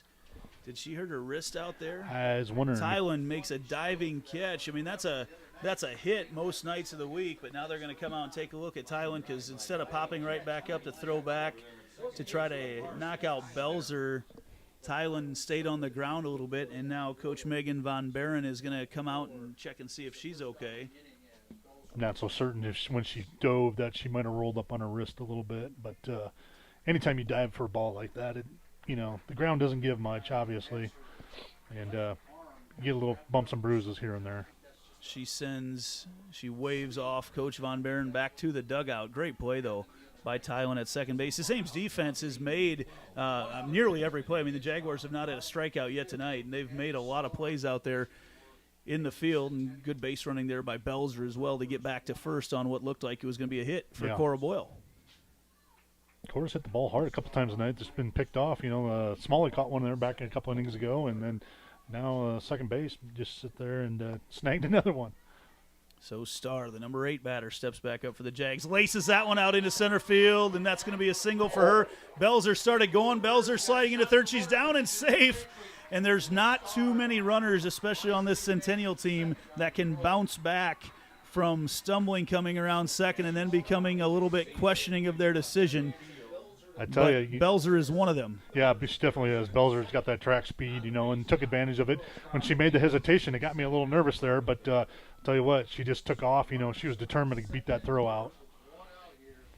So runners on second and third, one out. Lauren Gustafson, who's had a magnificent night in the circle. Really just one bad pitch, and Ellie Lynch made her pay, but Gustafson stepping up to the plate. All she's got to do is get this one through the infield. And it looks like we're going to get another Heart of Ankeny Animal Hospital substitution.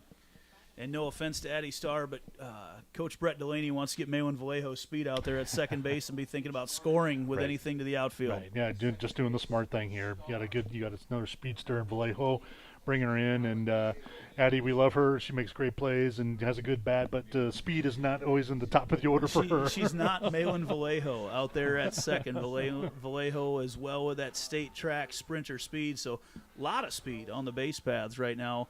For the Jaguars, you've got a very, very dirty Mariah Belzer with this lime on these black Jaguar uniforms. And do we have a sub coming in at all? No, not for Ames. Just the Heart of Ankeny Animal Hospital substitution with Vallejo out there at second. And that'll bring up the designated player.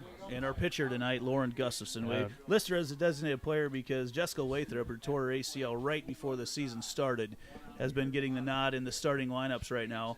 Lynch does not like the call to Gustafson, looks over to the dugout and shakes off the sign.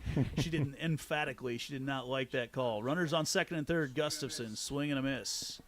That was a mighty swing there from Lauren. Gus was looking to drive one there. She was had a little extra oomph on that swing. Anything to the right side is going to score a run for the Jaguars right now. Looks in. Gustafson puts that one over to shortstop as she goes across. Scores the run, though, is Belzer. And Gustafson did her job. Yep. Makes the score 7-1 Jaguars.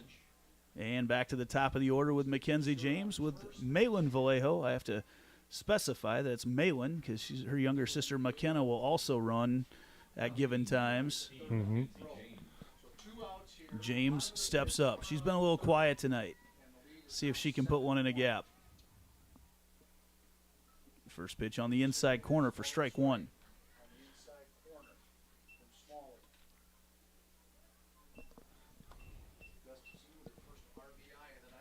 8 hits for the Jaguars here tonight.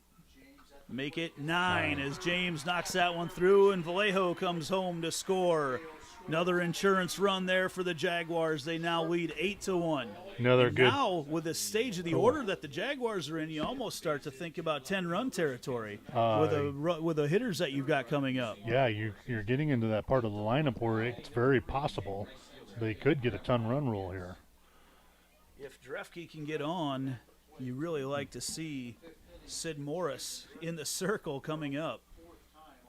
Drefke waits, looks over as Smalley once more waits for the call from the dugout. Doesn't waste any time, though, as that first pitch is on the outside for strike one. Want to thank Cash Von Bali tonight for directing our production. Got some great camera workers outside as well. I think there's been a bunch of them. Drefke takes that pitch in on the hands. Cowboy hats. Yeah, a lot of cowboy hats out there tonight. Yeah, there is. Almost thought Assistant Athletic Director Blake Cruikshank had one on, but that's just his bucket hat. Whoa, late strike call on the outside once more. As the umpire had a chance to think about it. Catcher held it there for a couple seconds and let him make his decision then. Let him think about it. 1-1 the count. Drefke on the hit and run. Mackenzie James was on her way to second base, and Drefke, a state place winner on the golf course, is one that if you tell her to get a bat on it, she's going to get a bat on it. Yep, that's right. She's ultra competitive and likes to make the contact. She'll make contact somewhere for you. That pitch is way outside. Evens up the count, 2 apiece, 2 out here in the bottom of the 5th. Jaguars 6 outs away from going to their 3rd state tournament in 4 seasons. And they've got a 3rd place finish, a 2nd place finish, and they'd like to win one this year. Drefke puts that one just foul down the 3rd baseline. Good piece of hitting by Drefke here. Just kind of keep fouling pitches off and see if she can find one that she can drive somewhere. As the Jaguars just look to continue, they had the 4-run 3rd inning, but other than that, they just kind of continue to piece together hit after hit after hit tonight, stringing them all together. 9 hits in total for the Jaguars here tonight in this 8-1 lead. Drefke pops that one up into shallow right field, and that's a hit for Drefke. James was running on the throw, and she's going to be safe over at 3rd base, and Drefke is safe at 2nd. Great base running from Drefke. Really good base running by Mackenzie James, who right on the contact was flying around 2nd, and it was going to take a perfect throw to knock her out at 3rd. Yeah, they just, were going, like you said, right on contact and never hesitated or stopped going around second base. Ball was just a little bit in that no man's land out there for Ames, and they just almost got to it but couldn't quite do it. And now Jaguars in good business here with Sid Morris coming to the plate. Sydney Morris would love to send the Jaguars on to state with one swing of the bat right now. She's already got a home run tonight. If she can do it again, we're heading to Fort Dodge next week. 8-1, Jaguars in the lead with 2 outs. That pitch, she was thinking about it right there. She was. I don't think that was exactly in her zone, but she was looking for one to drive and just take control and end it right now. 0-1 the count right now to Sid the Kid. Senior catcher having an all-state year. Upstairs.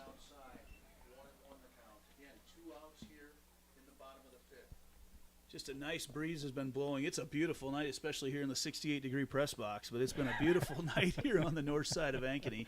It's reversed the number outside right now. And that pitch a little generous on the outside call, but Morris knows where she's got to defend right now. 1-2 the count to her. That was a little bit more off the plate than I think I would like, but that was the call. Sid versus Sid, and Morris fouls that off on the check swing. That is about the I don't know how you just fight one off any better than that. You just put your bat out and nick it foul. Yep, that's right. Sid is not much for striking out. If you look at the numbers over her career, I mean, as long as I've known her, she usually makes contact somewhere. Here's 1-2 the count to Morris in the dirt. Good stop back there by Kyra Anderson. And that evens things up. Morris looking for a fastball here on the 2-2 count.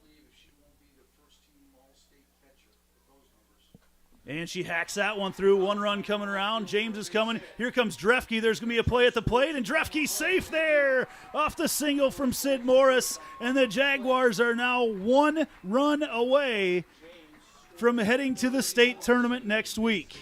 Another good piece of hitting there by Sid Morris. Just wonderful job. You know what? Got behind in the count, worked her way back into it, and then just found the pitch that she drove, brought in a couple runs, and couple more RBIs for Sid tonight. If Jordan Kennedy can get anything into the outfield right now, our new base runner at first, which is McKenna Vallejo, not Malin, the younger sister, McKenna.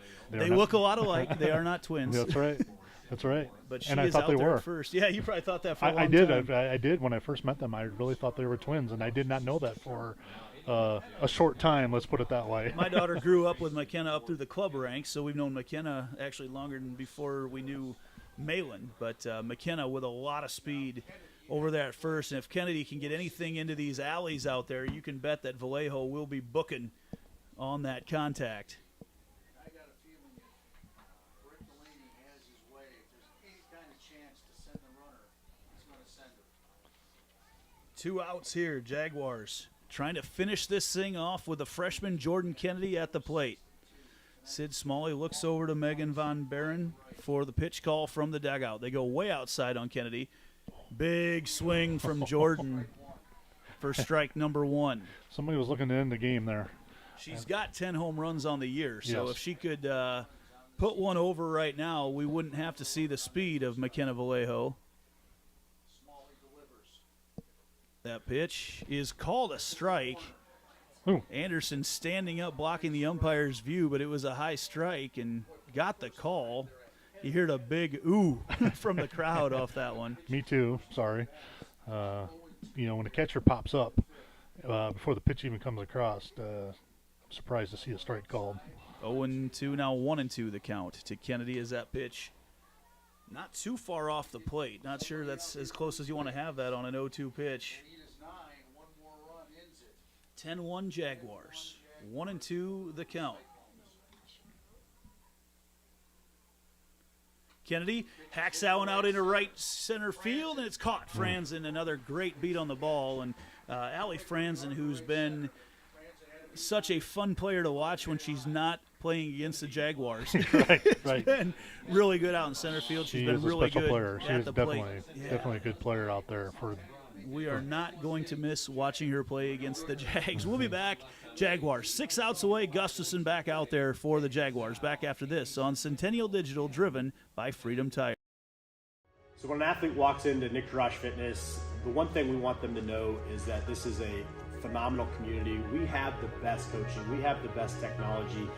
We have the programming that can help them succeed. So whether it's trying to get on JV for the first time, going to that next level on varsity, going from a second string to an all-state player, we have the tools, we have the programming and the coaching in order to take each individual to their next level.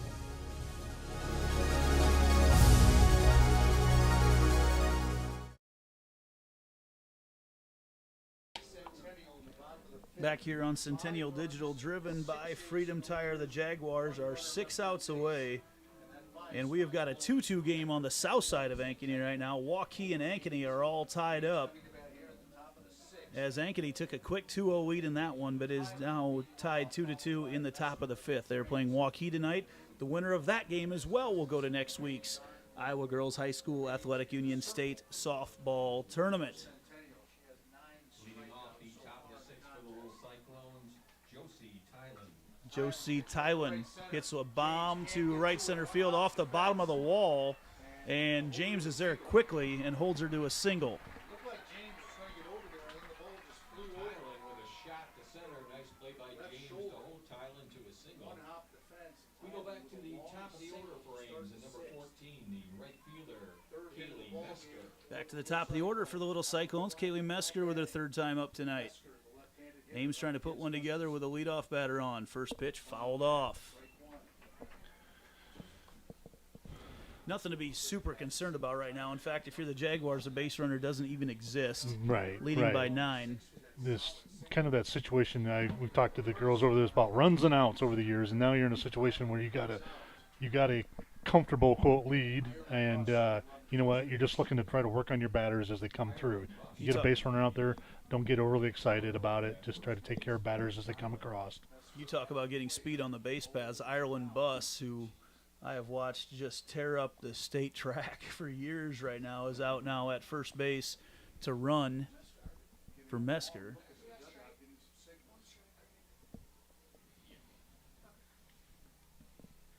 Yeah, definitely got some serious speed over there. I'm not going to be in a foot race with her at any time soon. I misspoke there. Mesker's at the plate right now. The lefty. Being a man, that was a really short conversation between two women. 0-1 the count. Bunt showed. That's a strike. Buss wants to run to second. She wants to go. Ball right down the middle.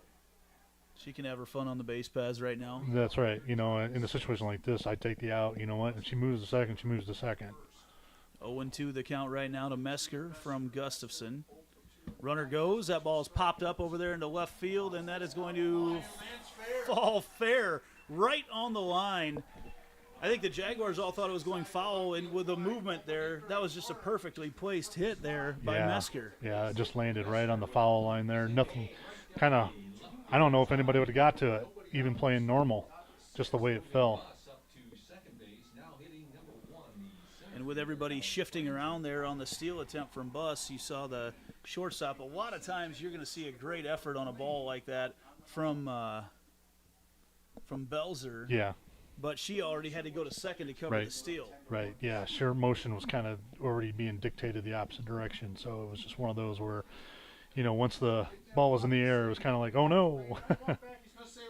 Coach Brett Delaney doesn't want to risk anything right now with the Jaguars 6 outs away from going back to the state softball tournament. Brings the infield in to discuss some strategy, probably just about getting the runner out right now. Right. You're looking right now is, again, the outs and runs things and not making any mistakes. Finding out, you know what, you're in a good position still.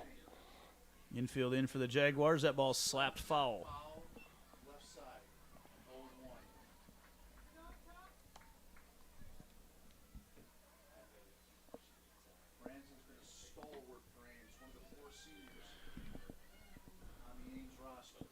That pitch swung on and missed.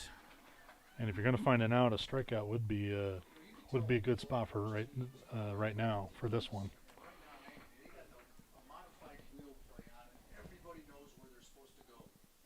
That ball slapped over there, caught by Belzer. They double him up on second as well. Mariah Belzer gets the double play, and that's the way to work yourself. I'm not sure if I call it a jam ahead 10-1, but Belzer looked back to first and had time, and that just tough on Buss when the line drive at Belzer, just no time to react. Tough reaction there. She was thinking the right thing. I know that, they're thinking, God, we got to get moving, get the score. You see a ball come off the bat hard like that, and you think you got to go. But Belzer make a great play and then doubled her up over there at second base. Lauren Gustafson, all smiles out in the circle. You're not going to ever find a time when she's not all smiles. Just a emotional leader, just a free spirit out there for the Jaguars. As she steps in, that first pitch is on the outside corner for strike one. You know what? Now to Ellie Lynch. Yeah, and she probably, you told her that Ellie Lynch hit a home run the first inning, she'd be like, really?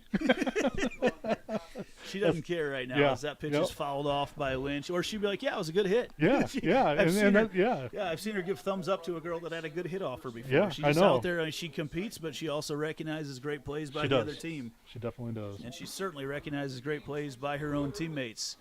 0-2 the count right now. Trying to get out of this inning is Gustafson. Swing and a miss. Double-digit strikeouts from Lauren Gustafson tonight. Big out for the Jaguars, who are now 1 run away from closing this one out. We'll head to the bottom of the 6th. Stay tuned. Back after this on Centennial Digital, driven by Freedom Tire. The Armin certified used vehicles aren't the same as the rest. Every DeArmond certified vehicle receives a 175-point inspection and comes with a 12-month, 12,000-mile bumper-to-bumper warranty, a 2-year, 100,000-mile powertrain warranty, and DeArmond Care. Wheel, dent, windshield repair, repel paint and windshield protection, and a full tank of fuel. Buy with confidence, knowing you made a wise decision with DeArmond Certified. Find DeArmond certified used vehicles at DeArmondFord.com.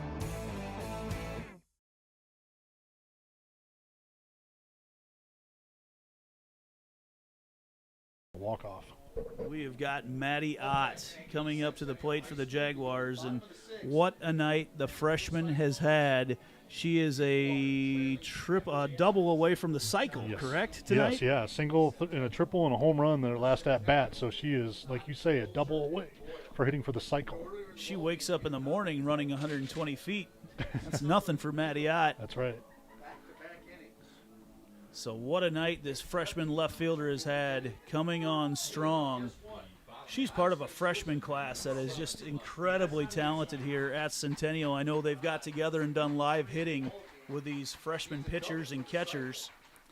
As Ott watches the first pitch on the inside corner, just an outstanding group of leaders in the senior class and junior class, some sophomores, and just a special freshman and freshman and 8th grade class coming up as well for the Jaguars. Yeah, you hit the nail on the head there, Andy. And you got a mixture of underclassmen and I think the key this year was the senior leadership of this group. They just seem like they've taken control, got these underclassmen involved, and you know what? They just seem like they're meshing really well.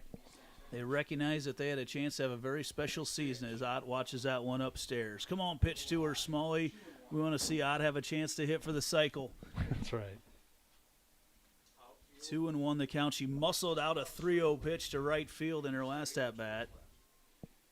Here's the 2-1 in the dirt. And she'll be looking for something good to hit now on the 3-1. No, I just saw they get together with the freshman pitchers and catchers. There's a couple really talented freshman pitchers. We already talked about Lauren Sandholm, an 8th grade pitcher, but they get together and just do live hitting, and seeing that pitch from girls who have had great club careers as Ott will not indeed hit for the cycle tonight, but they get together and do that, and it's just been the live hitting that they get against the quality of pitching they have. And it comes back to, we talked about AGSA, the Ankeny Girls Softball Association, and the upbringing that these girls have at the club level is just outstanding. It's just wonderful. And when you talk about live hitting, I mean, you're going against a good pitching staff too. It's not like you're just getting typical everyday batting practice pitches. You're getting some good pitchers thrown at you, and it just makes these batters just that much better when it comes game time. 0-1 the count. We've still got a lot of daylight out here right now. Not even sure we need the lights on, as Bells are going to try to end this one. Jags, if they get one run in this inning, it's over with a mercy rule. Belzer hacks that one through. It bounces in the dirt. They throw over, try to get two. They're going to get the leadoff runner with Ott on a cleanly played ball. She might have had a chance to turn two, but they end up just getting the leadoff runner. And now good opportunity here for senior Jaden Stair to step in the game. She will be hitting for Boyle, if my memory is correct. Yeah, Boyle.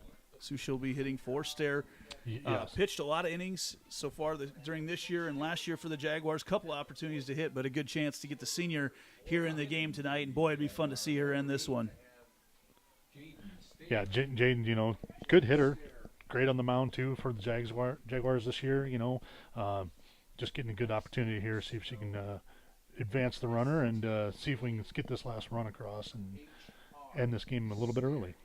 So Stair, who we have seen her bat in action, we know she's a good hitter, steps in right now with one out, and Mariah Belzer on first. If she can get anything out in that right side.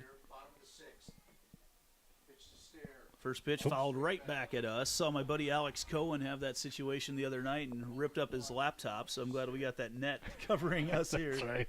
Yeah, I heard it was a couple laptops. A couple nights in a row. Man.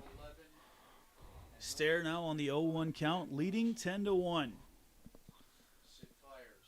Pitch swung on and missed. Strike two.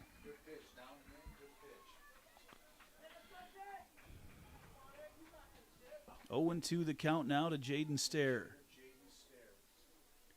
Mariah Belzer over there at first.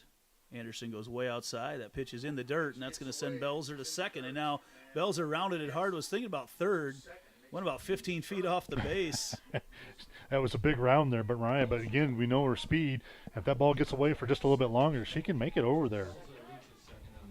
So now if Stair can get one in play, that could end it. Addie Starr waiting on deck. No relation, spelled differently, but Stair and Starr.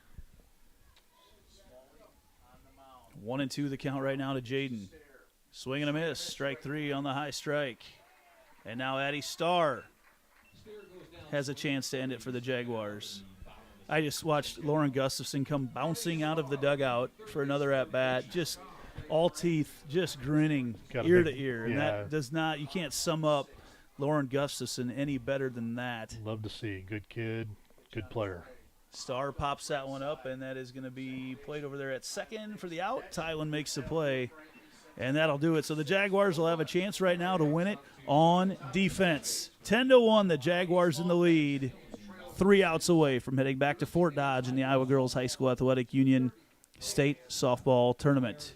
And Lauren Sandholm will come in to close things down for the Jags. We'll keep it right here and just talk about right now the depth of this pitching staff, Fish. We've talked about it. We just had Jaden Stair in the game, who has just as many innings as everybody else throughout the course of the year. Lauren Sandholm, now the 8th grader, in to try to close things down. Obviously, Gustafson has been so good. Cora Boyle at second base has been, what the games that she's come in has been great. And, Jordan Kennedy also pitches, and she throws really, really, really hard. She does, yeah, and we haven't really seen a ton of her this year, but we've seen her in a few innings. I know she's pitched a little more JV this year, but she just got some good arms, and teammates that are in front of her, and she covers a bag roll well over there at first base for us. So,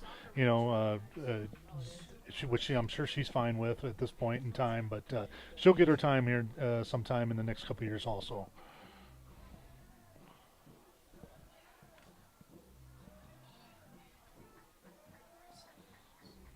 A lot of smiles out there with the Jaguars right now. Welcome back to Ames High Softball. We go to the top of the seventh, and Ames leading a miracle, trailing 10-1. Pitching change for Ames Centennial. This camera out. I'll go to the wide. Yeah, we're on the action camera right now. Lauren Sandholm comes in. She is 13-1 on the season. Has 4 saves. We are back in action here. Lauren Sandholm, the 8th grader, has come in. And she is going to try to close things down for the Jaguars. She has been just, as an 8th grader, you cannot put into words what she has done for this team. This is one of those players you talked about, the senior leadership, what she has done for this team this year, and the seniors inviting her in, knowing that Lauren Sandholm will give this team a great opportunity to accomplish their goals this year. Yeah, the seniors brought, all of these girls, the underclassmen in. Lauren Sandholm, 8th grader, bringing her in, made her feel comfortable at home, and she seems like she's felt very comfortable at home, obviously on the mound, and done a wonderful job for the Jaguars this year. Sandholm's first pitch is fouled off. And Jaguars here are kind of starting to feel it. A lot of smiles are coming out at the start of this inning. It's fun to see. Got to just kind of buckle down here for about 3 more batters or so, and just make sure that things don't get away. Sandholm goes high and tight. Lost a little control there on the rise ball.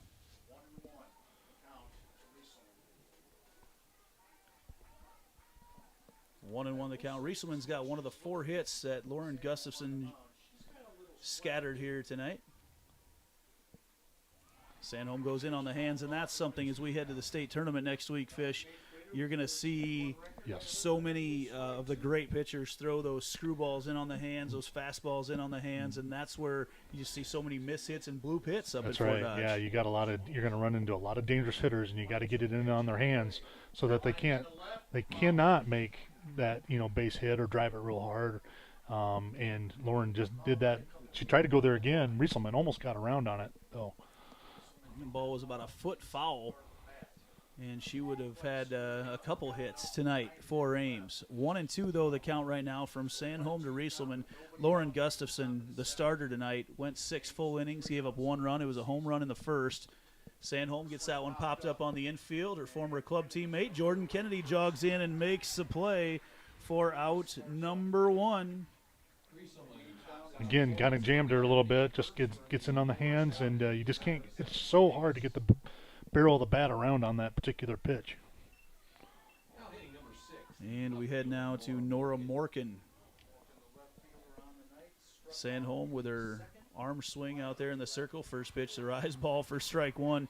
That ball comes from the front part of her release to the mitt just as fast as anybody will see. She generates so much arm speed from here all the way around. Yeah.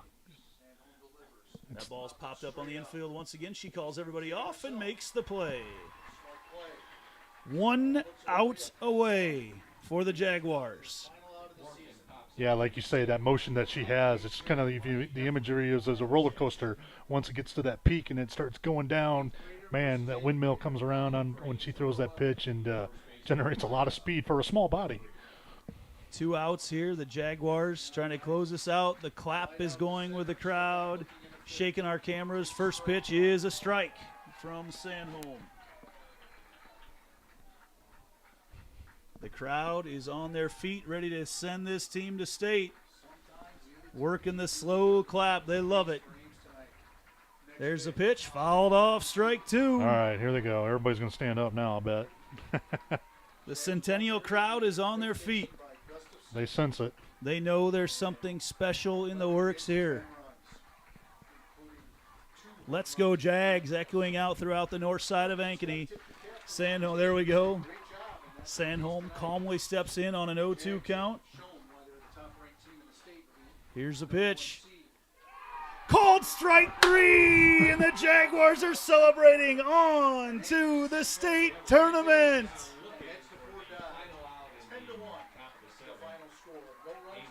Look at those happy faces out there for the Jaguars. They are headed to Fort Dodge. 10-1, the final tonight. As the Jaguars win that one. And they have been number one for about the last half of the season and looked every bit of number one here tonight. The fans and parents can't wait to get out. The ticket has been punched, Fish. It has, you know what? And a lot of happy faces out there. I think they've been waiting all season for this moment. I think they knew, like I said earlier, redemption was kind of the key word, and they made a statement tonight that they're going to be a force come tournament time.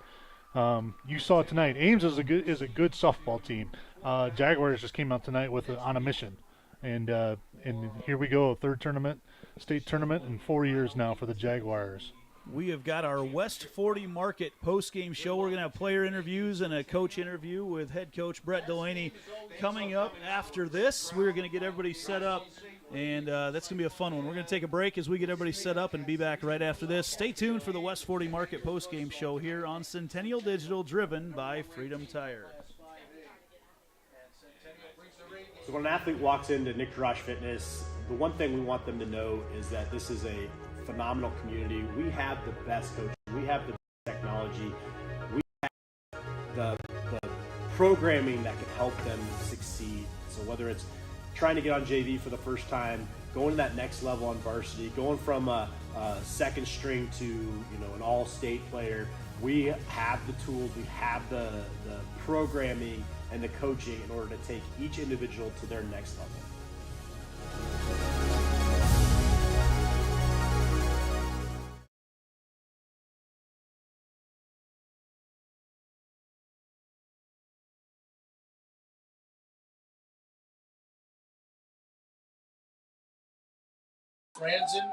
Welcome back to Centennial Digital, driven by Freedom Tire, as we're going to try to get set up here with our remote stream here tonight. As you see the Jaguars out celebrating as a team, what a fun sight.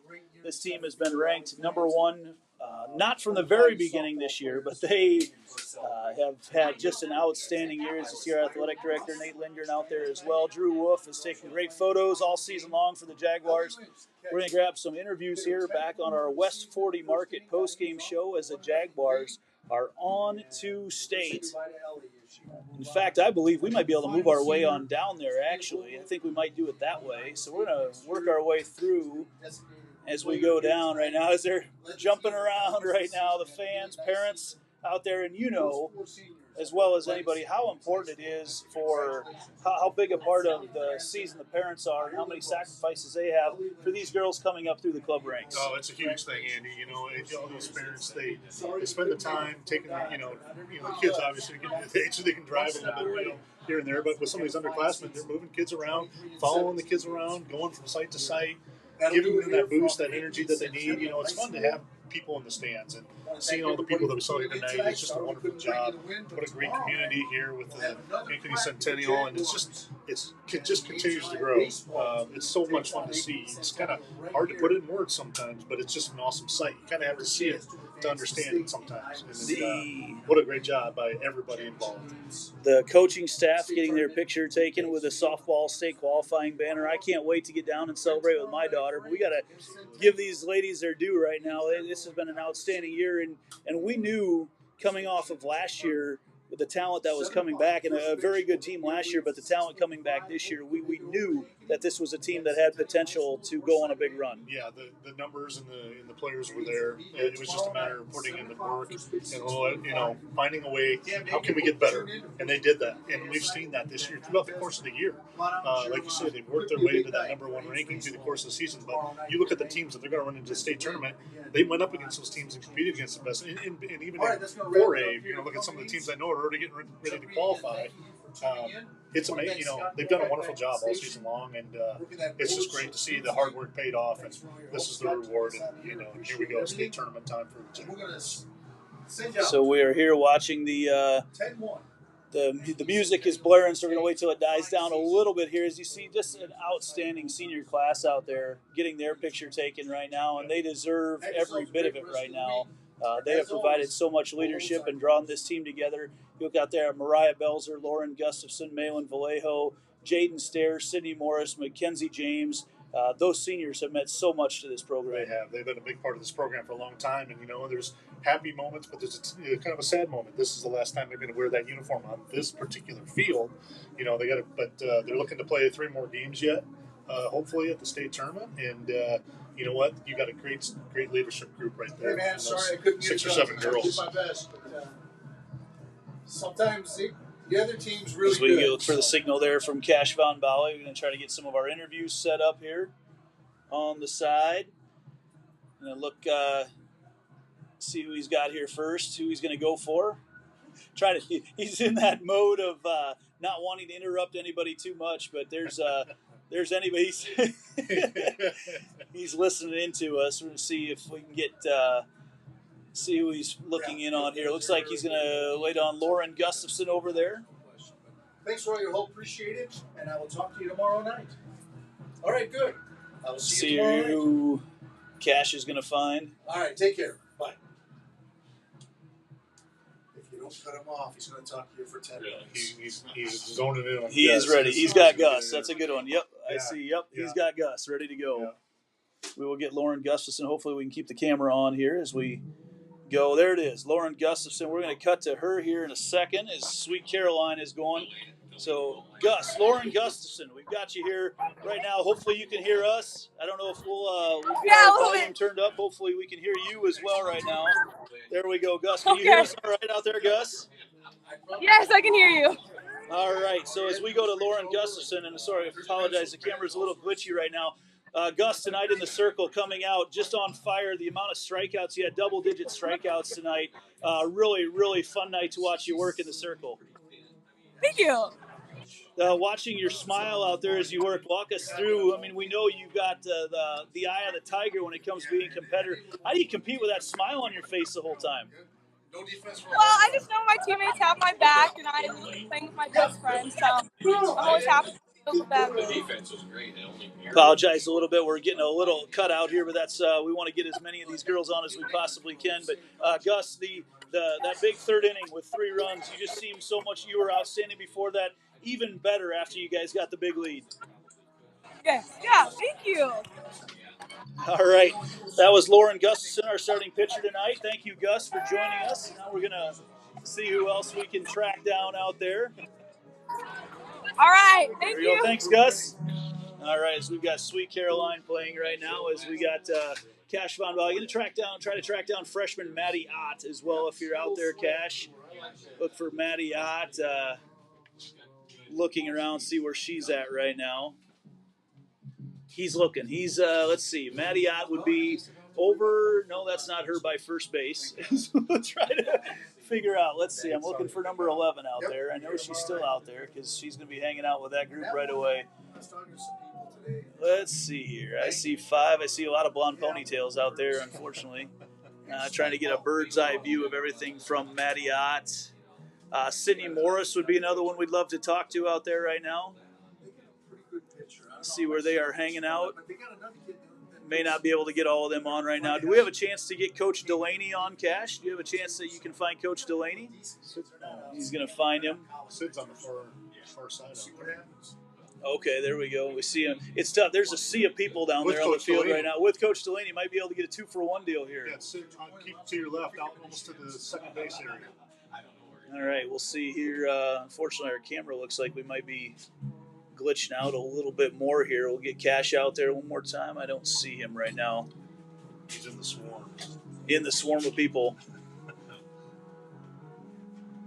Let's see here. Trying to get Coach Delaney on right now. See if we can track him down. All right, as we got Sweet Caroline. Good times never seem so good. And tonight on the north side of Ankeny, that is very much the truth. Looking around right now for... I've lost Cash out there. But Me too. I actually was surprised I lost him there. He was right in the middle of the crowd. Let's see who he can come up with here. Apologize right now. There's no script really once the post game starts. We're trying to track everybody down. So, Cash, any luck with Coach Delaney? He's going to cut it off. All right, no luck. All right. Folks, we want to be sure and thank you all for watching here tonight. Jaguars, big win heading on to state, and we will be there next week with the Iowa Girls High School Athletic Union Digital Network as the Jaguars will try to win their first state softball title as a school. We will be back tomorrow night on the air for these same two teams in baseball going at it for a chance to go to Iowa City for the state baseball tournament next week as well. Jaguars softball and baseball ranked number 1 this year. What a fun summer it has been on the north side. Stay tuned. We'll have all sorts of breakdown for you throughout the week. We also have the Meet the Jag show brought to you by Weichert Realtors, the 515 agency. It is time to head to the Cabaret. We're going to have a great time there tonight celebrating the Jaguars heading to another state softball tournament. For